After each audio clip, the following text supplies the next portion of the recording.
और अब आपको सीधे हम विदेश मंत्रालय की प्रेस कॉन्फ्रेंस में ले चलते हैं।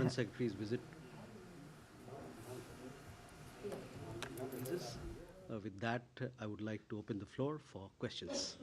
So we can start here. मैं मनीष झा हूँ, TV9 भारतवर्ष से। मेरा सवाल है कि आज पाकिस्तान में चुनाव हो रहे हैं और निश्चित तौर पर भारत सरकार उस पर नज़र रख रही है, तो किस तरह का अंदेशा आपको लग रहा है कि इस चुनाव के बाद भारत और पाकिस्तान के रिश्ते में कोई परिवर्तन होने की कोई गुंजाइश है? उमाशंकर सिंह, NDTV से। मनीष से जुड़ा मेरा सवाल है कि ये बताया जा रहा है कि नवाज शरीफ प्रधानमंत्री बनेंगे और उन्होंने अपने मैनिफेस्टो में लिखा है कि 370 वापस बहाल हो तो भी भारत के साथ रिश्ते बेहतर होंगे।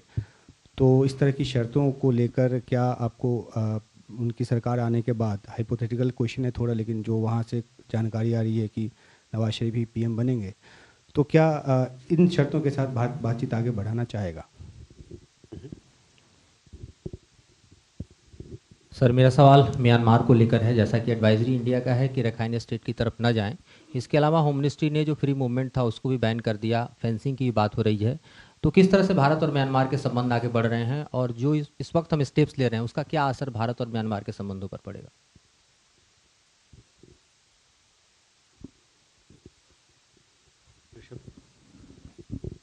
Rishabh from Times Now. Sir, I just wanted to have a follow-up on Manish sir's question that in the morning, just minutes before the polling began in Pakistan, the internet and mobile services were snapped. So how does India see that, A, and B, when it comes to the FMR, the free movement regime with Myanmar?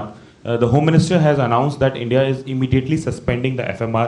Is it unilateral or has it been discussed with Myanmar and it's bilateral? Any more questions related to Myanmar and Pakistan, if you can club them? Yeah.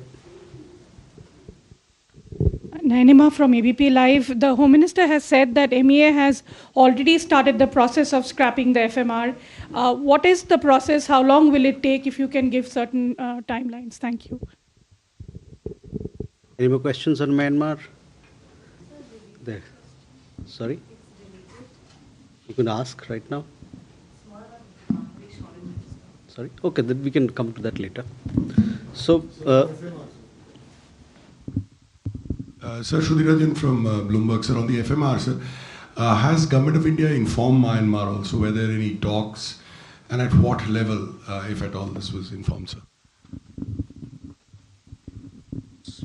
Manish ji, आपका सवाल और कई एक और साथियों का सवाल पाकिस्तान को लेके।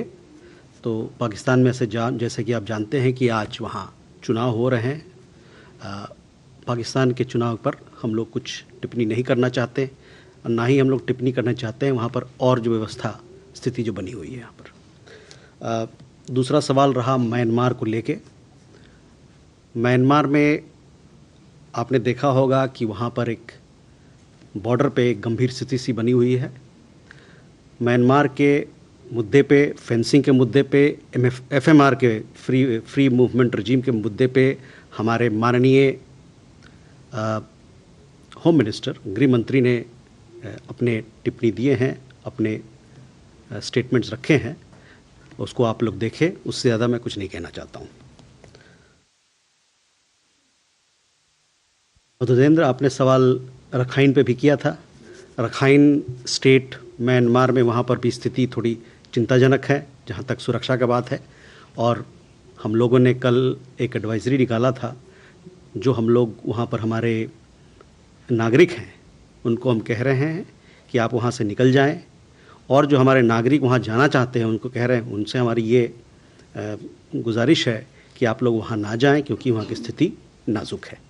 तो ये रहा रखाइन के मुद्दे पे और म्यांमार के मुद्दे पे। I don't have exact number, but we do have a consulate in Sitwe, as you know. The security situation will have an impact on our consulate as well. We are looking at the situation and we'll see how best to deal with it. Abhishek? Hi sir, Abhishek Jalsai from CNN News 18. My question is regarding Canadian government's latest stance on inquiry to foreign intelligence interference that is going to scrutinize India's role in that. A public inquiry into the foreign interference by the Federal Electoral Process and Democratic Institution has announced that it has requested the Canadian government to provide information related to the Indian government's role in the elections in Canada. Even some of the Canadian lawmakers have also raised the issue. So you have any comment on that?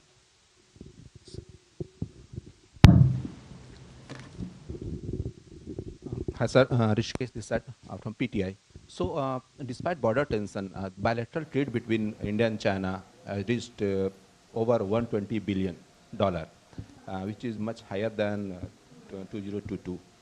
So, can we still argue that the ties between the two countries is normalized? Okay. Please, here.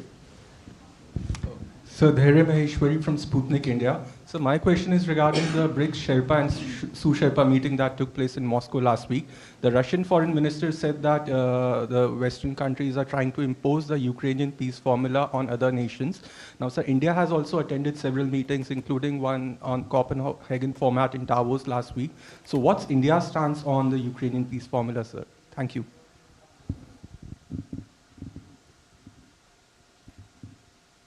Okay. Here. Kadambini Sharma from NDTV.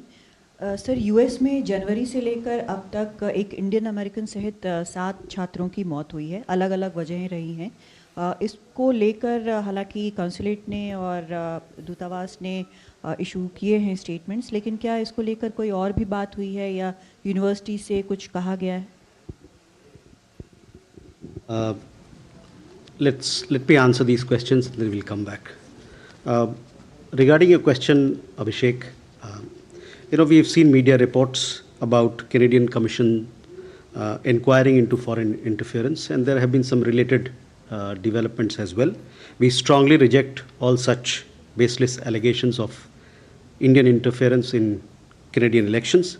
It is not Government of India's policy to interfere in democratic processes of other countries. In fact, quite on the reverse, it is Canada which has been interfering in our internal affairs. We have been raising this issue regularly with them. We continue to call on Canada to take effective measures to address our core concerns. Rishikesh, your question was regarding trade with China. On India-China relations, we have said this several times in our press engagement. Our External Affairs Minister has also conveyed our views. We continue to engage with China on our core issues, that is peace and tranquility on the border. That is also how do we take forward the resolution of problems that we have in the Western sector on the line of actual control. We do have engagements at the military to military level and at the diplomatic level, and that is where things stand. Kadambini, आपका सवाल छात्रों के बारे में था। मैं आपको पहले ये बता दूं कि जो वहाँ पर दुर्घटना हुए हैं, वेरी अनफॉर्चुनेट, उसमें से इस साल जो 5 दुर्घटना हुए हैं उसमें से 2 बच्चे जो हैं, 2 स्टूडेंट हैं, वो हमारे भारतीय नागरिक हैं। ये 2 भारतीय नागरिक, एक जो विवेक सैनी जिनका मौत अटलांटा में हुआ, जॉर्जिया में हुआ, वहाँ पर जिन्होंने उन पे अटैक किया था उनको गिरफ्तार कर लिया गया है। दूसरे जो इंडियन स्टूडेंट हैं उनका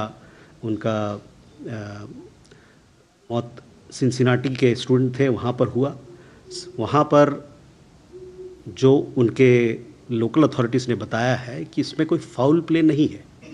तो ये 2 नागरिक जो हमारे छात्र हैं वो हमारे छात्र हैं जिनका मौत हुआ है, जिनका दुखद मौत हुआ है। उसके अलावा जो 3 और लोग हैं वो अमेरिका के नागरिक हैं। तो ये बात आप लोग समझें, वो अमेरिकी नागरिक हैं। और इन तीनों घटनाओं में भी मेडिकल रिपोर्ट्स जो अभी तक आए नहीं हैं, वहाँ पर आपको पता होगा कि इस प्रकार का जब दुर्घटना होता है तो मेडिकल रिपोर्ट्स आने में टाइम लगती है। और मेडिकल रिपोर्ट्स भी वहाँ पर चूँकि प्राइवेसी के इस प्रकार के लॉज हैं वो सबको नहीं बताते हैं। और मैं आपको कह सकता हूँ कि ये इन तीनों मामले में भी कोई फाउल प्ले नहीं है।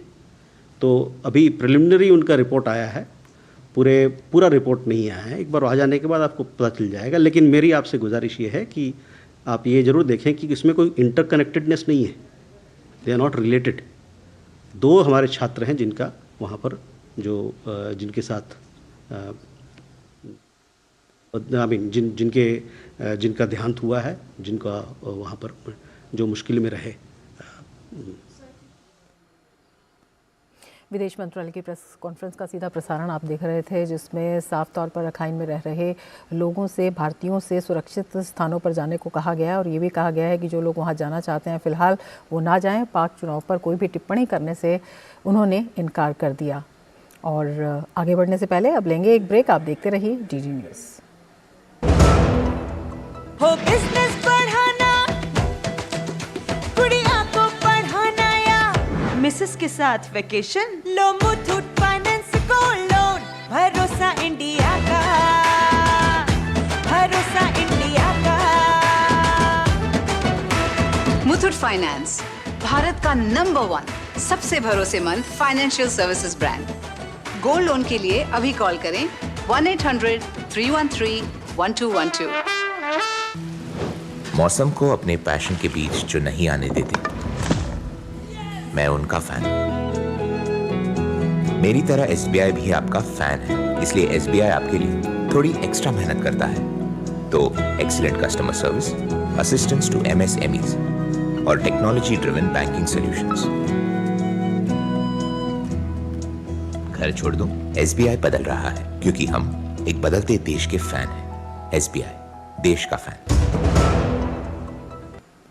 ब्रेक के बाद फिर से आपका स्वागत है। आगे बढ़ते हैं खबरों में। श्रील प्रभुपाद जी की 150वीं जयंती वर्ष के अवसर पर प्रधानमंत्री नरेंद्र मोदी ने प्रगति मैदान स्थित भारत मंडपम में आयोजित कार्यक्रम में हिस्सा लिया। 20वीं सदी में श्रील प्रभुपाद ने वैष्णव आध्यात्म का प्रसार दुनिया भर में किया।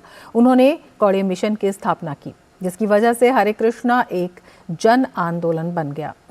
श्रीमद् भगवद गीता के प्रचार प्रसार के लिए भी स्वामी श्रील प्रभुपाद ने अहम भूमिका निभाई। उन्होंने इस्कॉन की स्थापना की। गौड़ीय भक्तों ने प्रधानमंत्री को आनंद संकीर्तन महामंत्र से सराबोर किया। प्रधानमंत्री ने गुरु श्रील प्रभुपाद जी के सम्मान में एक स्मारक टिकट और एक सिक्का जारी किया। प्रभुपाद के अमूल्य योगदान को याद करते हुए प्रधानमंत्री ने कहा कि उन्होंने अपने जीवन को ज्ञान मार्ग और भक्ति मार्ग के बीच संतुलन बनाया और उल्लास को जीवन से जोड़ दिया। चैतन्य महाप्रभु जैसी दैवीय विभूतियां समय के अनुसार किसी न किसी रूप से अपने कार्यों को आगे बढ़ाती रहती है। श्रील भक्ति सिद्धांत प्रभुपाद उन्हीं के संकल्पों की प्रतिमूर्ति थे।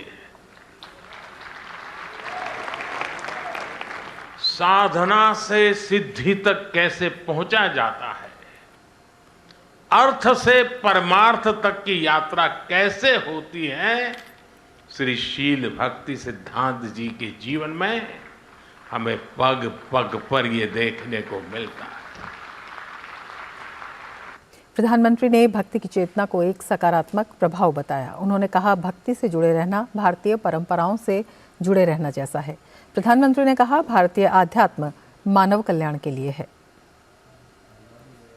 कोई समाज जब अपनी जड़ों से दूर जाता है तो वो सबसे पहले अपने सामर्थ्य को भूल जाता है।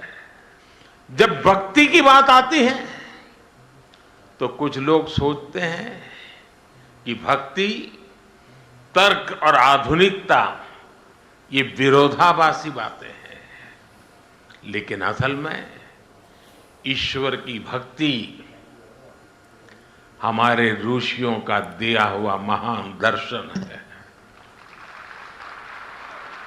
भक्ति हताशा नहीं, आशा और आत्मविश्वास है। भय भक्ति नहीं, उत्साह है, उमंग है। राग और वैराग्य के बीच में जीवन में चैतन्य का भाव भरने का सामर्थ्य होता है भक्ति में। युवाओं की नेतृत्व क्षमता और उनकी सफलताओं को प्रधानमंत्री ने जमकर सराहा। प्रधानमंत्री ने कहा, आज का युवा अपनी जड़ों से भी जुड़ा है, आधुनिकता को भी सिद्ध कर रहा है। आज भारत का युवा बोध और शोध दोनों के साथ में लेकर के चलता है। हमारी नई पीढ़ी अब अपनी संस्कृति को पूरे गर्व से अपने माथे पर धारण करती है। जब देश की नई पीढ़ी इतनी जागरूक हो तो ये स्वाभाविक है कि देश चंद्रयान भी बनाएगा और चंद्रशेखर महादेव का धाम भी सजाएगा। जब नेतृत्व युवा करेगा तो देश चंद्रमा पर रोवर भी उतारेगा और उस स्थान को शिव शक्ति नाम देकर अपनी परंपरा को पोषित भी करेगा। अब देश में वंदे भारत ट्रेन भी दौड़ेगी और वृंदावन, मथुरा, अयोध्या का कायाकल्प भी होगा। आज राज्यसभा से कई सांसदों की विदाई पर प्रधानमंत्री नरेंद्र मोदी ने सदन को संबोधित किया। प्रधानमंत्री मोदी ने पूर्व पीएम मनमोहन सिंह की जमकर तारीफ की। उन्होंने कहा कि जब भी लोकतंत्र की चर्चा होगी, मनमोहन सिंह याद किए जाएंगे। माननीय डॉक्टर मनमोहन सिंह जी का स्मरण करना चाहूंगा। 6 बार इस सदन में वो अपने मूल्यवान विचारों से और नेता के रूप में भी और प्रतिपक्ष में भी नेता के रूप में उनका बहुत बड़ा योगदान रहा है।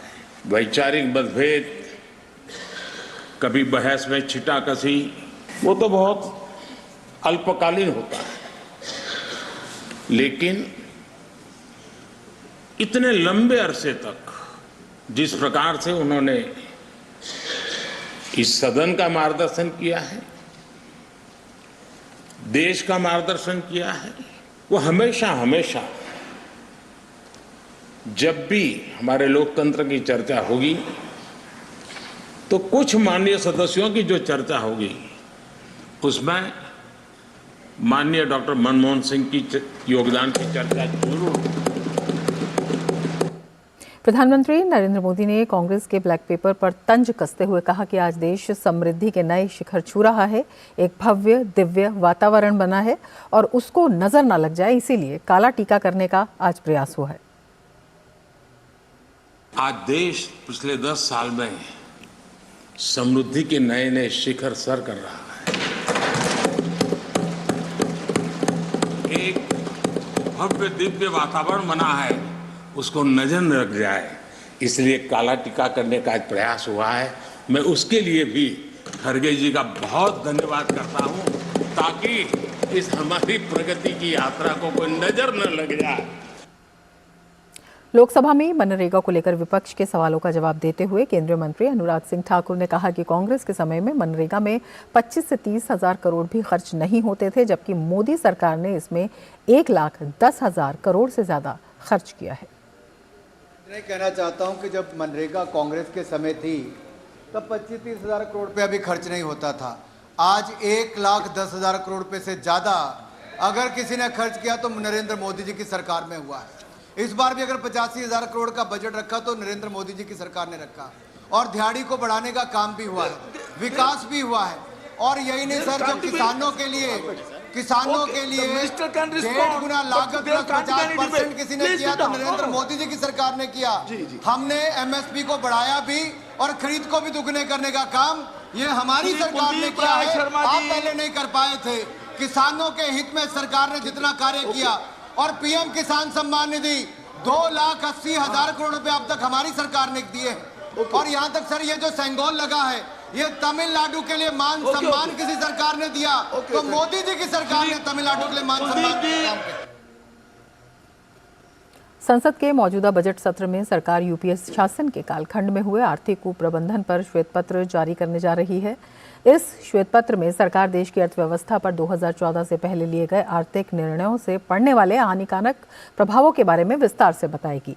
इसके लिए संसद के बजट सत्र को एक दिन के लिए बढ़ाया भी गया है। आइए जानते हैं क्या है श्वेत पत्र का मामला और कब हुई थी इसकी शुरुआत।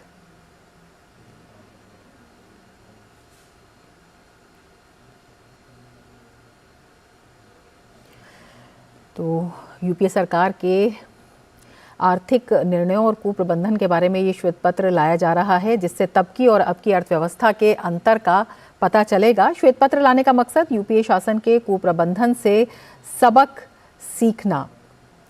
सरकार श्वेत पत्र लाने जा रही है। श्वेत पत्र की शुरुआत 102 साल पहले वर्ष 1922 में ब्रिटेन में हुई थी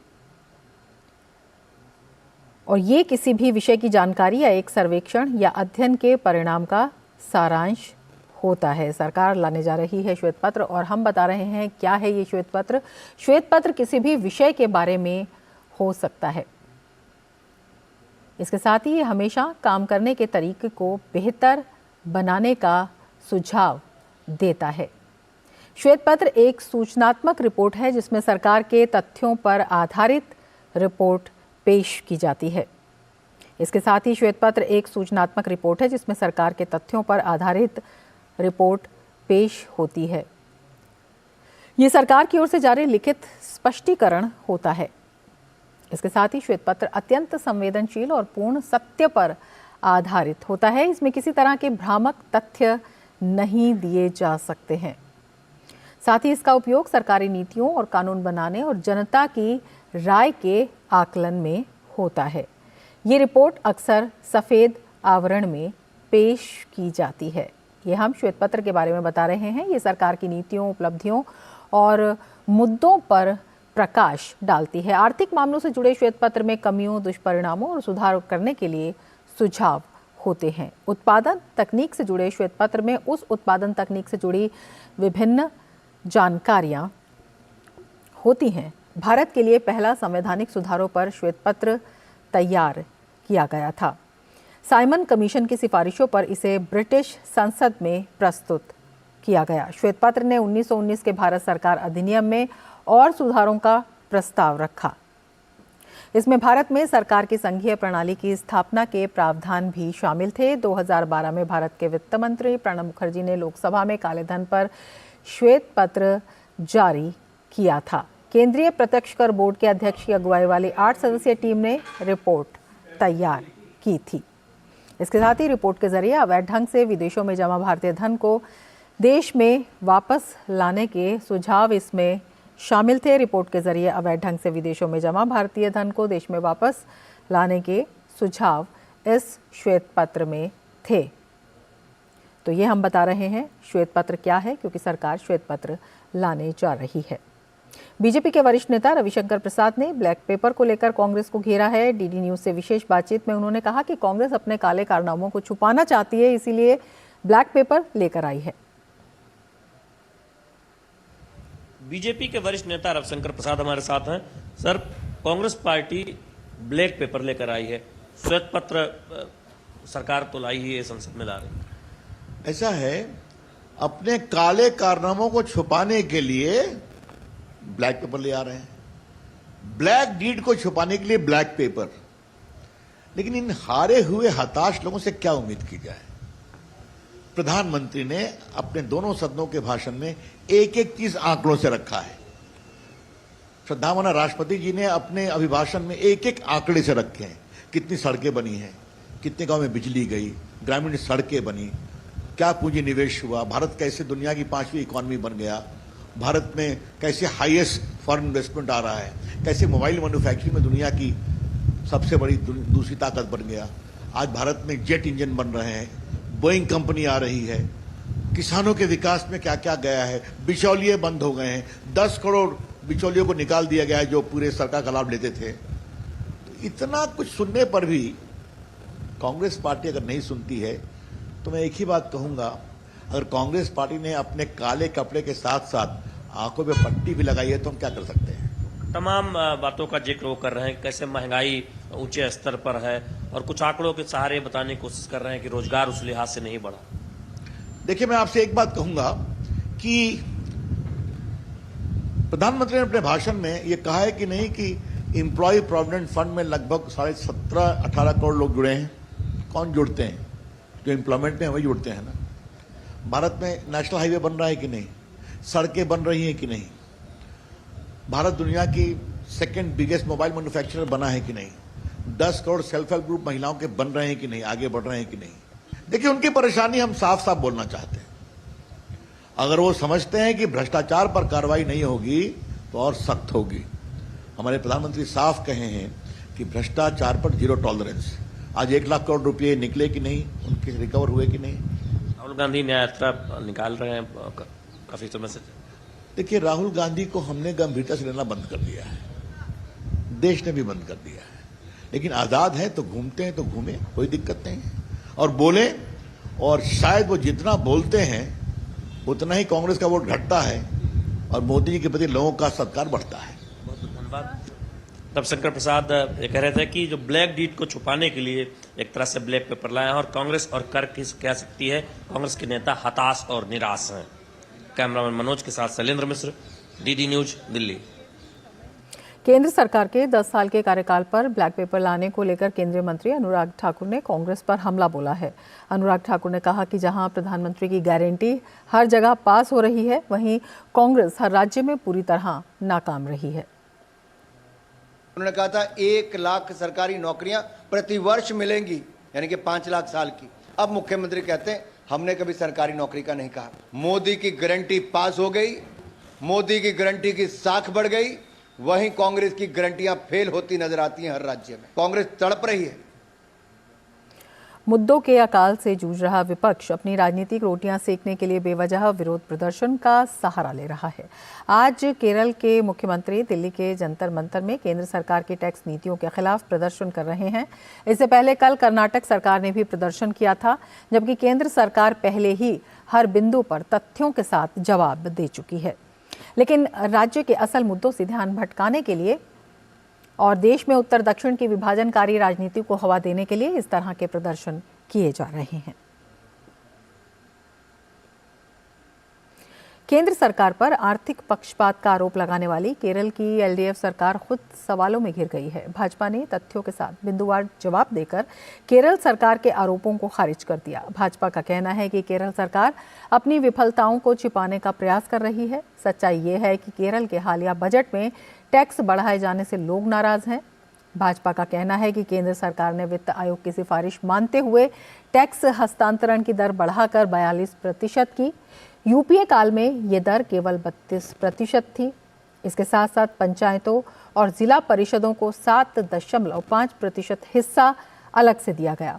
2009 से 2014 के बीच यूपीए सरकार के दौरान केरल को मिली कुल केंद्रीय सहायता केवल 70,838 करोड़ रुपए थी, जबकि 2017 से 2022 के बीच मोदी सरकार ने केरल को 22,09,844 करोड़ की केंद्रीय सहायता दी। इस तरह केंद्रीय सहायता में 300% का इजाफा दर्ज किया गया। केरल में केंद्र सरकार राजमार्गों, रेलवे और आधारभूत ढांचे से जुड़ी अन्य परियोजनाओं पर बड़े पैमाने पर पैसा खर्च कर रही है। मोदी सरकार द्वारा 100% वित्त पोषित कितनी ही जन कल्याण योजनाएं केरल में चलाई जा रही हैं। ये योजनाएं किसानों, महिलाओं, स्वास्थ्य और बीमा से जुड़ी हैं।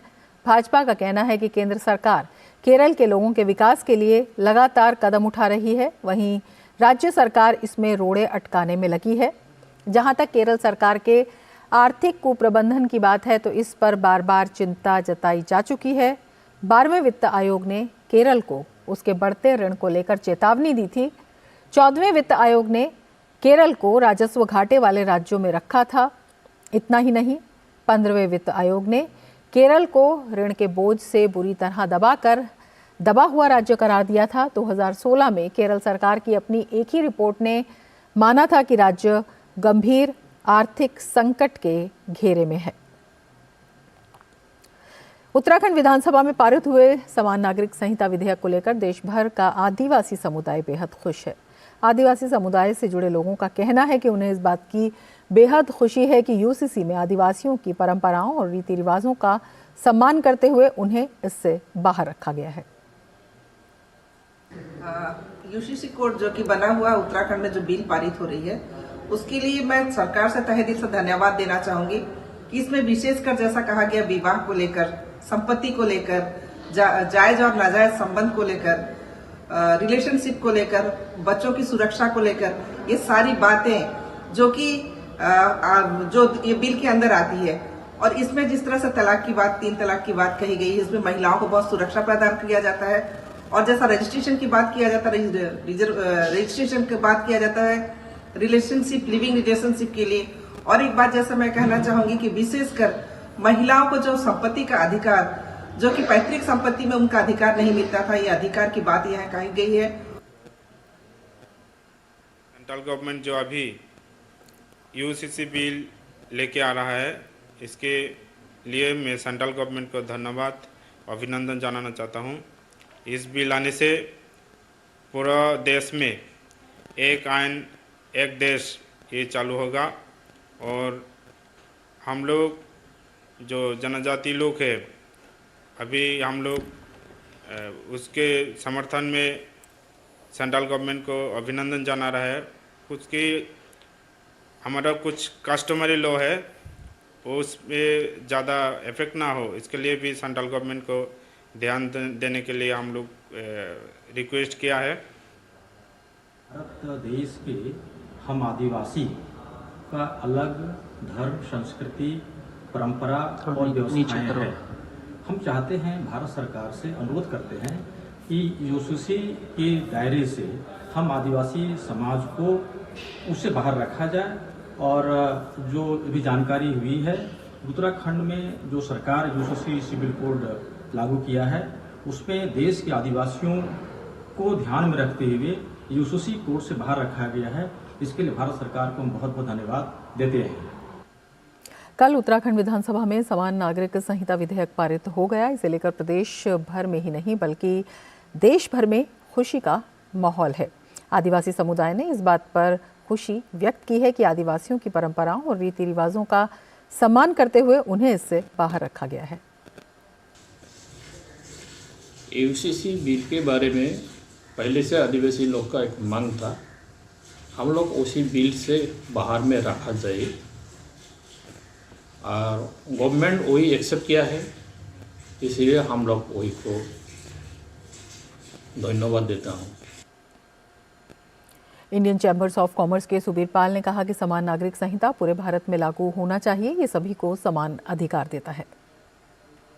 ये बिल जो है, ये बिल बहुत ही अच्छा बिल है, और ये बिल पूरे भारतवर्ष में लागू होना चाहिए, क्योंकि सबके लिए समान विचार और समान कानून होना चाहिए। और इसमें एक चीज़ के लिए मैं उत्तराखंड गवर्नमेंट को भी मैं धन्यवाद देना चाहूँगा, और हमारे भारत सरकार को भी धन्यवाद देना चाहूँगा कि इसमें हमारे जनजाति लोगों के लिए, जैसे कि हमारे आदिवासी लोगों के लिए ख्याल रखा गया कि उन लोगों को इस बिल से दूर रखा गया, और इस बिल से अलग रखा गया कि उनका जो अधिकार है, उनका अधिकार का हनन होने नहीं दिया गया। इसलिए मैं समझता हूं कि इस बिल का समर्थन देश भर के सभी लोगों को करना चाहिए, और अगर देश के भलाई के लिए ये बिल आया हुआ यूसीसी बिल, इस पर सभी राजनीतिक दलों को एकजुट होकर देश के हित में गवर्नमेंट को सपोर्ट करना चाहिए, गवर्नमेंट के साथ खड़ा रहना चाहिए। आदिवासी कार्यकर्ता जुएल उराव ने कहा कि सभी धर्म के लोगों पर एक ही बिल लागू होगा, इसलिए समान नागरिक संहिता बहुत ही अच्छा बिल है। ये बहुत बढ़िया बिल है। क्या है, हम लोग का जो भारतवर्ष का जो जनता का आइन है, जितना भी हमारा जो धर्म का आदमी है ना, सभी धर्म का एक ही आइन लागू होगा, एक ही आइन में चलेगा। हमारा एक भारत का जितना भी जनता है, ऐसी एक जगह में काम चलेगा। आदिवासी नेता राजेंद्र बारा ने उत्तराखंड सरकार का धन्यवाद किया कि समान नागरिक संहिता आदिवासी समुदाय पर लागू नहीं किया गया। हमारे उत्तराखंड सरकार ने जो यूसीसी बिल पास की है, और ये बिल में आदिवासी या अनुसूचित जनजाति पर कोई नियम लागू नहीं होता है। इसके लिए हम उत्तराखंड सरकार को बहुत बहुत धन्यवाद देते हैं, और सरकार जो भी कार्य कर रही है समाज, देश, राष्ट्र के हित के लिए, तो इसे होना चाहिए, और इसके हम समर्थन करते हैं। भारतीय संविधान में कैसे शामिल की गई थी समान नागरिक संहिता, इसके लिए हम आपको बताते हैं कि देश में इन दिनों एक बार फिर समान नागरिक संहिता को लेकर बहस तेज हो गई है। हालिया बहस की वजह उत्तराखंड का प्रस्तावित समान नागरिक संहिता कानून है। दरअसल राज्य की विधानसभा में मंगलवार को इससे जुड़ा विधेयक पेश किया गया था, जिसे बुधवार को सदन से मंजूरी मिल भी गई। समान नागरिक संहिता का अर्थ होता है भारत में रहने वाले हर नागरिक के लिए एक समान कानून हो, चाहे वो किसी भी धर्म या जाति का क्यों ना हो। समान नागरिक संहिता लागू होने से सभी धर्मों का एक कानून होगा। शादी, तलाक और जमीन जायदाद के बंटवारे में सभी धर्मों के लिए एक ही कानून लागू होगा। हमारे संविधान के अनुच्छेद 44 में समान नागरिक संहिता को लेकर प्रावधान है। इसमें कहा गया है कि राज्य इसे लागू कर सकता है। इसका उद्देश्य धर्म के आधार पर किसी भी वर्ग विशेष के साथ होने वाले भेदभाव या पक्षपात को खत्म करना है। इस अनुच्छेद को संविधान सभा ने 23 नवंबर 1948 को एक जोरदार बहस के बाद अपनाया था। संविधान बनाने के दौरान निर्माताओं ने समान नागरिक संहिता की अवधारणा, प्रासंगिकता और उपयोगिता पर व्यापक विचार विमर्श किया था। बहस के दौरान संविधान सभा में पर्सनल लॉ को लेकर व्यापक चर्चा हुई थी। दिलचस्प है कि मौजूदा समय में समान नागरिक संहिता अनुच्छेद 44 के तहत आती है, लेकिन संविधान सभा ने अनुच्छेद 35 के तहत इस पर चर्चा की थी। संविधान सभा में किसने किया था विरोध, ये भी आपको बताएं। मद्रास से आने वाले सदस्य मोहम्मद इस्माइल ने अनुच्छेद 35 में एक संशोधन का प्रस्ताव रखा। इसमें कहा गया था कि किसी भी समूह, वर्ग या लोगों के समुदाय को अपने व्यक्तिगत कानून को छोड़ने के लिए मजबूर नहीं किया जाना चाहिए यदि उसके पास कोई व्यक्तिगत कानून है। उन्होंने तर्क दिया कि किसी के व्यक्तिगत कानूनों का पालन करना एक मौलिक अधिकार है और ये कानून लोगों की जीवन शैली का अभिन्न हिस्सा है। इस्माइल का कहना था कि व्यक्तिगत कानूनों में कोई भी हस्तक्षेप उन लोगों की जीवन शैली में हस्तक्षेप करने के जैसा होगा जो पीढ़ियों से इन कानूनों का पालन करते आ रहे हैं। उन्होंने तर्क रखा कि चूंकि भारत एक धर्मनिरपेक्ष राष्ट्र के रूप में विकसित हो रहा है, इसलिए उसे ऐसे कार्यों से बचना चाहिए जो उसके लोगों के धार्मिक और सांस्कृतिक लोकाचार को बाधित कर सकते हैं। संविधान सभा के सदस्य एम.ए. अयंगर ने इस मुद्दे पर हस्तक्षेप किया। उन्होंने तर्क दिया कि धर्मनिरपेक्षता की भारतीय अवधारणा सभी धर्मों को समान सम्मान और गरिमा के साथ समायोजित करती है। उन्होंने इस बात पर जोर दिया कि भारत जैसे धर्मनिरपेक्ष राष्ट्र में विभिन्न समुदायों को अपने धर्म और संस्कृति का पालन करने की स्वतंत्रता होनी चाहिए। अयंगर के अनुसार लोगों को अपने व्यक्तिगत कानून का पालन करने की अनुमति दी जानी चाहिए। संविधान सभा के महबूब अली बेग ने बहस में हिस्सा लिया। उनका तर्क था कि अनुच्छेद 35 में उल्लिखित नागरिक संहिता में पारिवारिक कानून और विरासत शामिल नहीं है। उन्होंने सुझाव दिया कि ये स्पष्ट करने के लिए एक प्रावधान जोड़ा जाए कि नागरिक संहिता संपत्ति हस्तांतरण और अनुबंध जैसे मामलों को विनियमित करेगी, न कि व्यक्तिगत कानूनों को। आगे बढ़ेंगे, लेकिन उससे पहले लेते हैं एक ब्रेक। आप देखते रहिए DD news. Muthoot finance Bharat का नंबर 1 सबसे भरोसेमंद financial services brand. Gold loan के लिए अभी कॉल करें 1-800-313-1212। क्या लड्डू, हम यहाँ बैठे बैठे पैसे बना सकते हैं।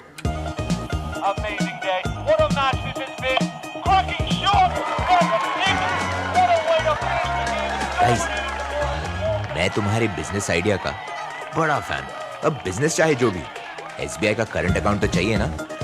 SBI करंट अकाउंट से सिंप्लीफाइड बिजनेस ट्रांजैक्शंस और ग्रेट कस्टमर सर्विस। SBI, देश का फैन। केरल के मुख्यमंत्री के प्रदर्शन पर भाजपा का कहना है कि केरल के मुख्यमंत्री राज्य की जनता का असल मुद्दों से ध्यान भटकाने के लिए केवल राजनीतिक ड्रामा कर रहे हैं। उन्हें अपनी राजनीति को चमकाने के लिए देश को उत्तर दक्षिण में बांटने से भी गुरेज नहीं है। ये जो CPM, कांग्रेस और DMK का एक क्या अनहोली अलायंस बना है, वो साउथ और नॉर्थ को बांटने का जो उनका राजनीतिक मकसद या राजनीतिक नैरेटिव वो चलाने की कोशिश में है, उसको आगे बढ़ाने के लिए वो आज जंतर मंतर आए हैं। और वो कर क्या रहे हैं? एक हाथ में कांग्रेस के MP DK सुरेश कहते हैं कि साउथ इंडिया को नॉर्थ इंडिया से बांटना चाहिए, दूसरे हाथ में आपने राहुल गांधी जो जोड़ो जोड़ो करके घूमते हैं, वो वहाँ पे कास्ट और रिलीजन के बेसिस पे डिवाइड करना चाहते हैं देश को। ये सब जो चल रहा है एक ढोंग है, एक पॉलिटिकल ड्रामा है।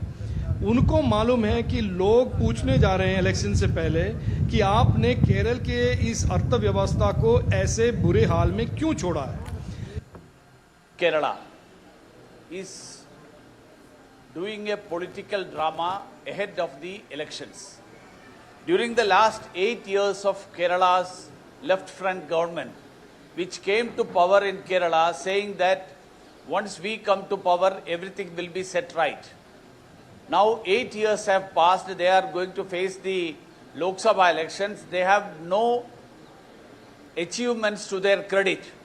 So naturally they have to do something to shift the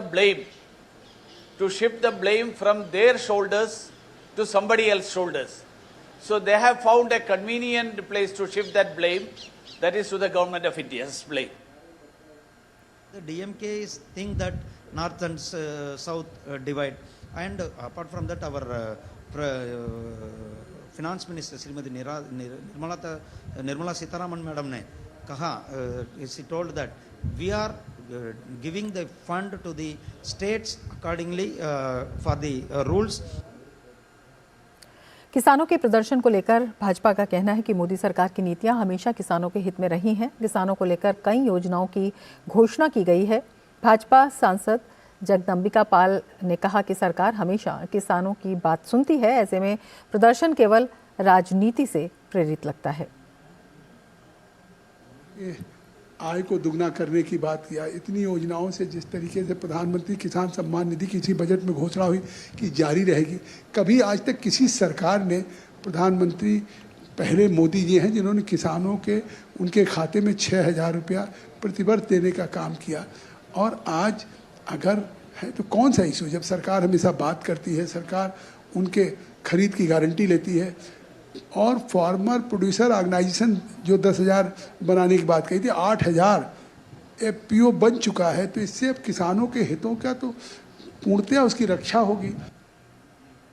वहीं भाजपा किसान मोर्चा के राष्ट्रीय अध्यक्ष राजकुमार चाहर ने कहा कि प्रधानमंत्री मोदी ने हमेशा ऐसे कदम उठाए हैं जो किसानों के जीवन में बड़े बदलाव लेकर आए हैं, लेकिन कुछ लोग ऐसे हैं जिन्हें बेवजह आंदोलन करने की आदत है।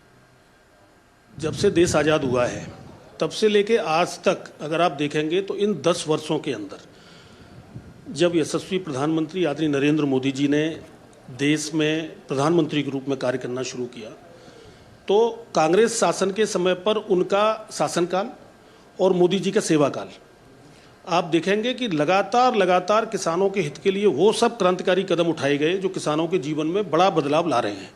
अब स्थानीय स्तर पर कुछ लोग हैं, उनको आंदोलन करने की एक आदत भी पड़ी होती है, तो वो आंदोलन करते रहते हैं, लेकिन किसानों की समस्याओं का समाधान जल्दी हो, ये मोदी जी की सरकार हमेशा से आगे इसके लिए रही है।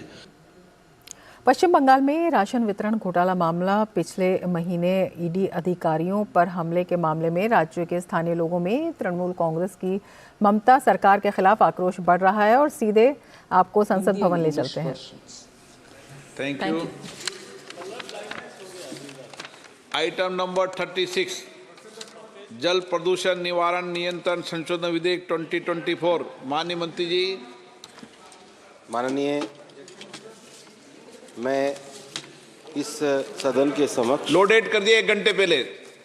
हाँ, जल अधिनियम 1 घंटे नहीं 2 घंटे पहले, जिसमें महत्वपूर्ण बदलाव प्रस्तावित है, लोडेट अभी देखो आप सदन में पारित करने के लिए। जब स्पीकर बोलता है तो स्पीकर बोलता है। सदन में विचारार्थ पारित करने के लिए प्रस्तुत करता हूँ। विचारार्थ पारित करने के लिए प्रस्तुत, वही है, उसका अर्थ यही है। मैं कुछ कह सकता हूँ? कह दो, थोड़ा बोल लो हल्का। माननीय अध्यक्ष महोदय, प्रस्तुत संशोधन विधेयक द्वारा जो महत्वपूर्ण बदलाव प्रस्तावित किए गए हैं, उससे न सिर्फ उद्योगों को गति बता दो ना एक बार, अपितु ये बदलाव पर्यावरण संरक्षण की दिशा में भी सहायक सिद्ध होंगे। ये इंटेलिजेंट मेंबर है ना गोगोई, इसने देख लिया तो आज समझो सबने देख लिया। औद्योगिक इकाइयों की स्थापना, संचालन, आवश्यक अनुमतियां, उल्लंघन पर कार्रवाई आदि की प्रक्रिया को सरल और सहज बनाने के लिए इन बदलावों को किया जा रहा है। इसके साथ ही सामान्य गलतियों के लिए उद्यमों को जो कारावास की सजा दी जाती है उसको पूरी तरीके से हटाने का प्रस्ताव इस विधेयक के अंतर्गत किया गया है। प्रस्तावित संशोधन पर्यावरण संरक्षण को ध्यान में रखते हुए व्यापार की सुगमता, ईज ऑफ लिविंग बिजनेस की दिशा में सरकार द्वारा किए जा रहे प्रयासों की कड़ी में से ही एक कड़ी है। माननीय अध्यक्ष महोदय, वर्तमान में जल प्रदूषण की रोकथाम और नियंत्रण अधिनियम 1974 के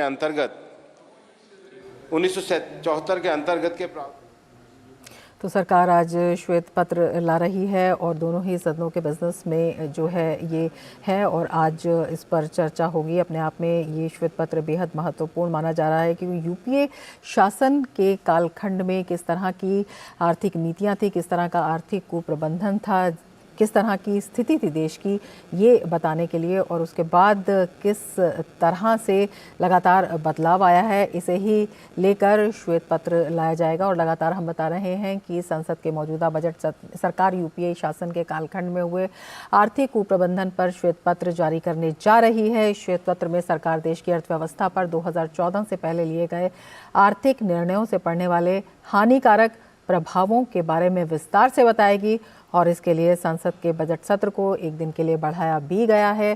श्वेत पत्र, अगर इसके बारे में हम बताएं कि श्वेत पत्र क्या है और इसकी शुरुआत कब हुई थी, ये भी लगातार हम विस्तार से बता रहे हैं और हमारे संवाददाता अनुज यादव भी हमारे साथ इस वक्त जुड़ गए हैं। अनुज, आपके पास आना चाहेंगे, आपसे जानना चाहेंगे श्वेत पत्र सरकार लाने जा रही है, किस वक्त सरकार ये ला सकती है और कितना अहम ये?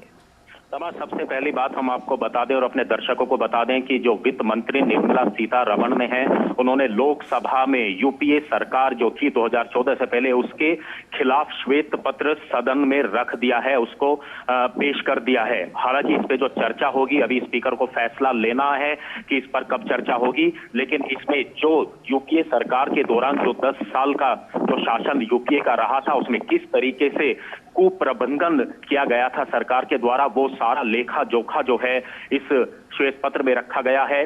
अगर सरकार सकारात्मक रूप से चाहती तो क्या कुछ कर सकती थी, लेकिन यूपीए सरकार ने नहीं किया। ये सारा एक तरीके से लेखा जोखा जो है मोदी सरकार जो है लेकर आई है और ये लोकसभा में रखा गया है। अब से कुछ देर बाद जो है इसको राज्यसभा में भी रखा जाएगा और इस पर एक पूरी विस्तृत इस पर चर्चा होगी और ये भी बताया जाएगा कि जो 10 साल यूपीए सरकार के थे उसमें अर्थव्यवस्था किस तरीके से लगातार गिरती जा रही थी और अब जो मोदी सरकार के 10 साल हैं जो लगभग पूरे होने जा रहे हैं, किस तरीके से अर्थव्यवस्था को मजबूत किया गया।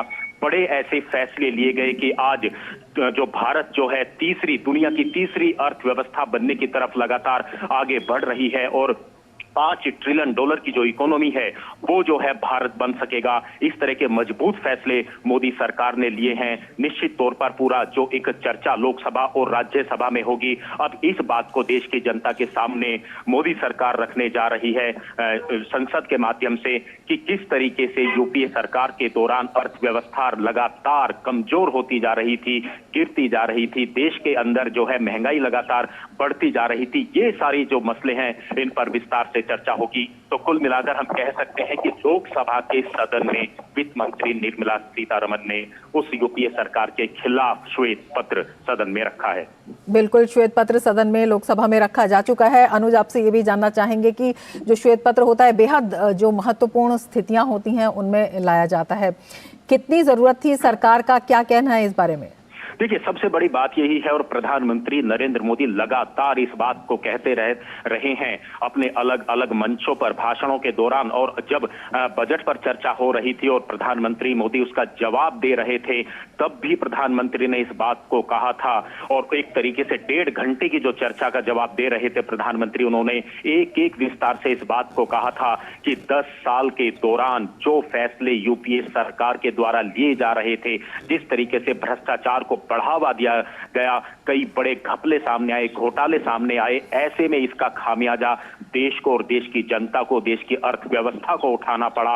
और पिछले 10 साल के अंदर अगर नीयत अच्छी हो, नेता अच्छा हो और कुछ करने का इरादा हो तो किस तरीके से, हम जानते हैं कि इतनी बड़ी जो कोरोना की महामारी थी उसके बावजूद भी जो है देश लगातार आगे बढ़ता रहा और इसका सबसे बड़ा अगर कुछ कारण है तो सबसे बड़ा कारण यही है जो सरकार का प्रबंधन है। मोदी सरकार का जो मैनेजमेंट सरकार को चलाने का रहा है वो एक सबसे बड़ा कारण है। भ्रष्टाचार मुक्त जिस तरीके से देश को बनाया गया है, कोई भी पिछले 10 साल के अंदर कोई घोटाला सामने नहीं आया।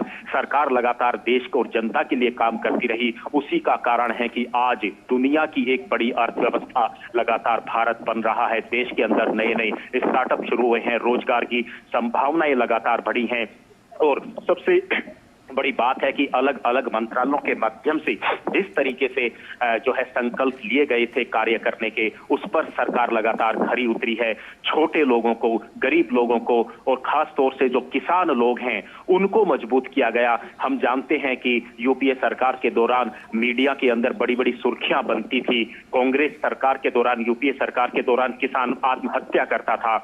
कृषि का जो क्षेत्र है उसके लिए कोई बड़ा बजट नहीं हुआ करता था। प्रधानमंत्री नरेंद्र मोदी ने भी इस बात को कहा कि उस जमाने के अंदर 27,000 25,000 करोड़ रुपए का बजट पूरे देश के किसानों के लिए, कृषि के लिए रखा जाता था और आज की सरकार में वो 1.25 लाख करोड़ का बजट रखा जाता है। किसानों को आर्थिक रूप से मदद दी जाती है। नए नए अनुसंधान जो है वो कृषि के क्षेत्र में लगातार हुए हैं। ये जिस तरीके का मैनेजमेंट मोदी सरकार का रहा है, ऐसा काम अगर चाहती तो यूपीए सरकार कर सकती थी, लेकिन नियत में खोट था, नीति सही नहीं थी। इसी वजह से देश को खामियाजा उठाना पड़ा। ये सारी बातें जो है चर्चा का विषय होंगी जब लोकसभा के अंदर और राज्यसभा के अंदर चर्चा होगी और मोदी सरकार पूरी देश की जनता के सामने सदन के माध्यम से इस बात को एक एक तरीके से विस्तार से इस बात को रखेगी इस श्वेत पत्र के माध्यम से कि यूपीए सरकार चाहती तो क्या कर सकती थी, सकारात्मक रूप से कर सकती थी, लेकिन वो फैसले नहीं लिए गए जो अब पिछले 10 वर्षों में मोदी सरकार ने लिए हैं।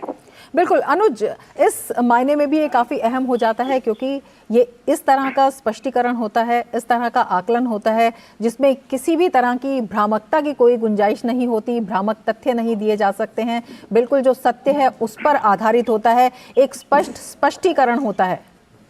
देखिए रमा, सबसे बड़ी बात है कि जो श्वेत पत्र जो लाया गया है इसमें आंकड़े हैं। उस समय की सरकार जो 10 साल के अंदर जो आंकड़े हैं वो क्या कहते हैं और इस समय की जो सरकार है मोदी सरकार, इसके जो आधिकारिक आंकड़े हैं उनको पेश किया जाता है। इसमें अपनी तरफ से कोई भी बात ना कही जा सकती है, ना लिखी जा सकती है, ना बोली जा सकती है। तो कुल मिलाकर दोनों समय की यूपीए सरकार के जो 10 साल थे और इस समय जो एनडीए मोदी सरकार के जो 10 साल हैं उसमें सरकारी आंकड़े क्या कहते हैं, वो सारे आंकड़े इस श्वेत पत्र के माध्यम से सदन में रखे गए हैं जिस पर चर्चा होगी। तो कुल मिलाकर बिल्कुल रमा, आपने इस बात को सही कहा, लेकिन आंकड़े जो बात कहेंगे वो तो बिल्कुल देश की जनता के सामने आएंगे, लेकिन उसी के साथ साथ जब चर्चा होगी तो मोदी सरकार की तरफ से ये बातें रखी जाएंगी कि आप 10 साल में यूपीए सरकार क्या कुछ कर सकती थी, ऐसे जो फैसले लेने चाहिए थे देश की अर्थव्यवस्था को मजबूत करने के लिए,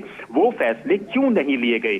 जब इस 10 साल के दौरान ये अर्थव्यवस्था को इतनी तेजी से आगे बढ़ाया जा सकता है तो निश्चित तौर पर ये सरकार की नीयत और नीति के कारण ही ऐसा रहा कि देश की अर्थव्यवस्था लगातार गिरती चली गई, देश कमजोर होता चला गया अर्थव्यवस्था के रूप में और सरकार जो है लगातार जो है इस बात को कहती रही, यूपीए सरकार इस बात को कहती रही कि देश के अंदर महंगाई बढ़ रही है। वो इस बात को तो कहते थे, लेकिन उसके पीछे कारण क्या है देश की जनता को वो भी बताना चाहिए था। आज मोदी सरकार और सारा आकलन इस श्वेत पत्र के माध्यम से देश की संसद के अंदर करेगी, जो बातें देश की जनता के सामने आएंगी। रमा, बिल्कुल, लोकसभा में वित्त मंत्री ने श्वेत पत्र पेश कर दिया है और हमारे संवाददाता अनुज यादव हमारे साथ जुड़े हुए हैं और ज्यादा जानकारी के साथ। अनुज, आपसे ये भी जानना चाहेंगे, तब के और अब की स्थिति का आकलन और तुलनात्मक आकलन, तथ्यों के आधार पर आकलन और आंकड़ों के जरिए आकलन, अपने आप में ये एक कितना बड़ा दस्तावेज होगा देश की जनता के सामने,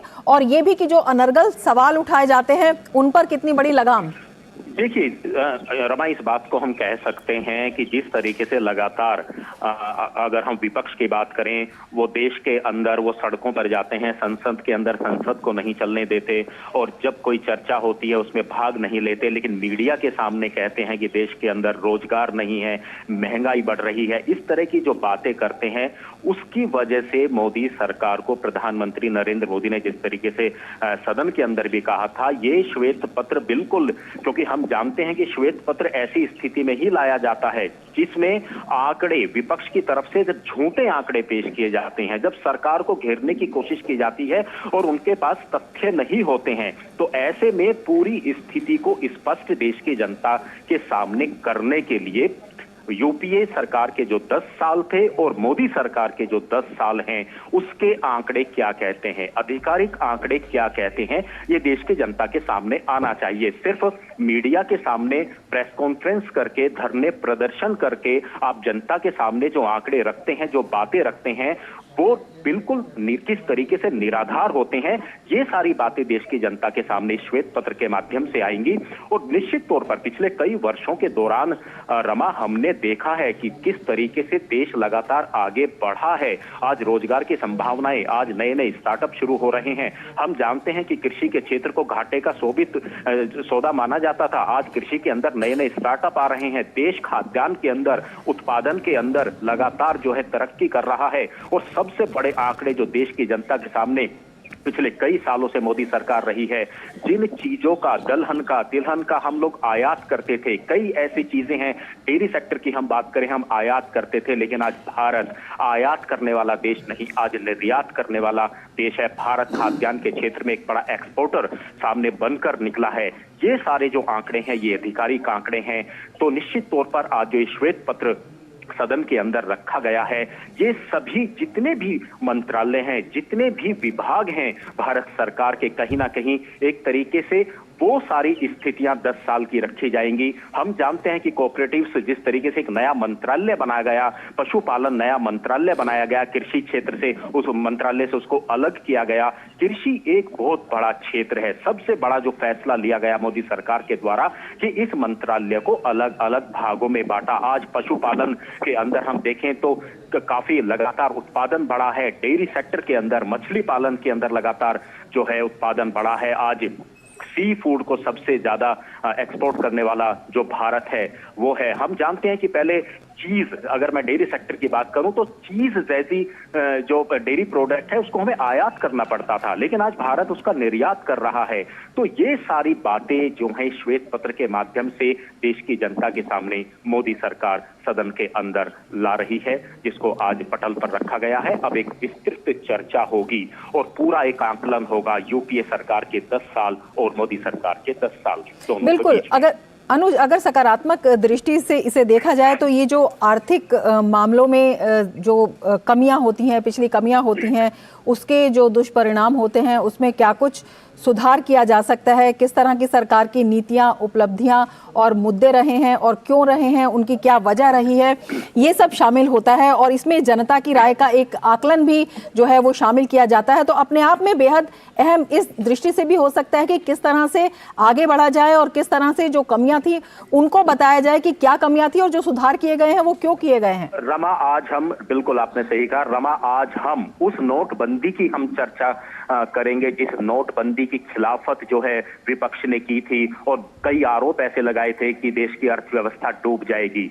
बिल्कुल, आज नोटबंदी करने का जो फैसला प्रधानमंत्री नरेंद्र मोदी और मोदी सरकार ने लिया था, आज वो बातें सामने आ रही हैं कि भ्रष्टाचार को दूर करने के लिए, काले धन को जो है उसको देश की जनता के सामने लाने के लिए नोटबंदी करने का फैसला कितना बड़ा फैसला था। और आज हम इस बात को कह सकते हैं कि नोटबंदी के कारण कई ऐसे जो कार्य थे, चाहे आतंकवाद को बढ़ावा मिल रहा था, चाहे काले धन को जो है इकट्ठा किया जा रहा था, वो तो एक तरीके से, पूरी तरीके से वो खत्म हुआ, भ्रष्टाचार खत्म हुआ। आज घोटालों की खबरें सामने नहीं आती हैं।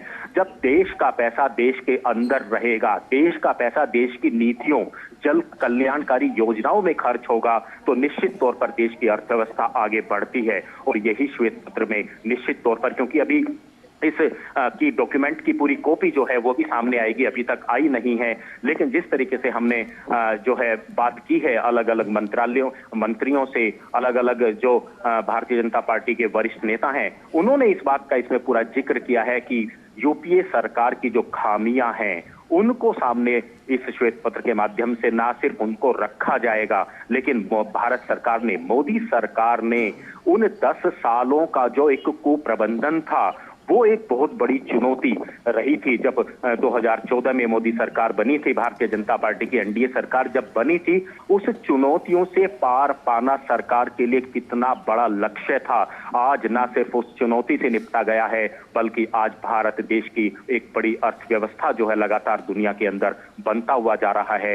ये सारे जितने भी कारण हैं, ये सिर्फ और सिर्फ एक सरकार की अच्छी नीति और अच्छी नियत की बिल्कुल वजह से। अनुज, आप बने रहें हमारे साथ और अब हम दिखाते हैं अपने दर्शकों को कि जब ये श्वेत पत्र पेश किया गया तब जो है ओम बिरला जी ने क्या कहा।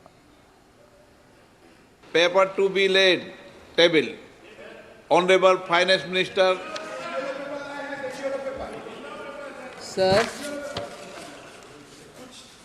Sir, I rise to lay a white paper on the Indian economy, both in Hindi and English versions. तो श्वेत पत्र जो है लोकसभा में पेश किया गया। हमारे संवाददाता अनुज यादव हमारे साथ जुड़े हुए हैं। अनुज, लगातार हम चर्चा कर रहे हैं श्वेत पत्र का जो महत्व है और श्वेत पत्र में किस तरह से स्थिति का आकलन किया जाता है, किस तरह से तुलना की जाती है, और सरकार ये बताने जा रही है कि 2014 से पहले क्या स्थिति थी और अब, जबकि भारत सबसे तेजी से आगे बढ़ती अर्थव्यवस्थाओं में शामिल हो गया है, वो किन नीतियों का परिणाम है? देखिए, सबसे बड़ी बात यह है कि जिस तरीके से मोदी सरकार ने, एनडीए सरकार ने जिस तरीके से कल्याणकारी योजनाओं को जमीनी स्तर तक पहुंचाया, ये एक बड़ा कारण है देश की अर्थव्यवस्था को मजबूत करने का। दूसरा, जो लीकेज होती थी, ये दिल्ली से जो बजट निकलता है, दिल्ली से जो पैसा जाता है देश के ग्रामीण इलाकों के लिए, छोटे इलाकों के लिए, वो भ्रष्टाचार की भेंट चढ़ता है। और इस तरह की बातें देखिए, रमा कांग्रेस की सरकार में खुद प्रधानमंत्री जो उस समय के हुआ करते थे, वो इस बात को कहते थे कि दिल्ली से जो 1 रुपया चलता है उसका 15 पैसे ही सिर्फ देश की जनता तक पहुंचता है। तो ये इस बात का सबसे बड़ा प्रमाण है कि उस लीकेज को रोकना, उस भ्रष्टाचार को रोकना, दिल्ली से अगर 1 रुपया चलता है देश की जनता के लिए, दूर दराज के इलाकों के लिए, तो वो 1 रुपया पहुंचना चाहिए। और उसके लिए मोदी सरकार ने क्या फैसला लिया? सबसे बड़ा फैसला लिया डीबीटी का, डायरेक्ट बेनिफिट ट्रांसफर। आज जितनी भी सब्सिडी के रूप में जो पैसा लोगों को है वो सीधा उनके खातों में जाता है। अब सीधा एक बटन दबाने से, दिल्ली से एक बटन दबता है और लोगों के खातों में पैसा जाता है। हम जानते हैं कि जो कृषि सम्मान निधि आज जो किसानों को दी जाती है, 6,000 रुपए जो साल दी जाती है, वो पैसा सीधा किसानों के खातों में जाता है। उज्ज्वला के माध्यम से जो गैस पे सब्सिडी दी जाती है, वो पैसा सीधा लोगों के खातों में जाता है। ये एक सबसे बड़ा कारण रहा।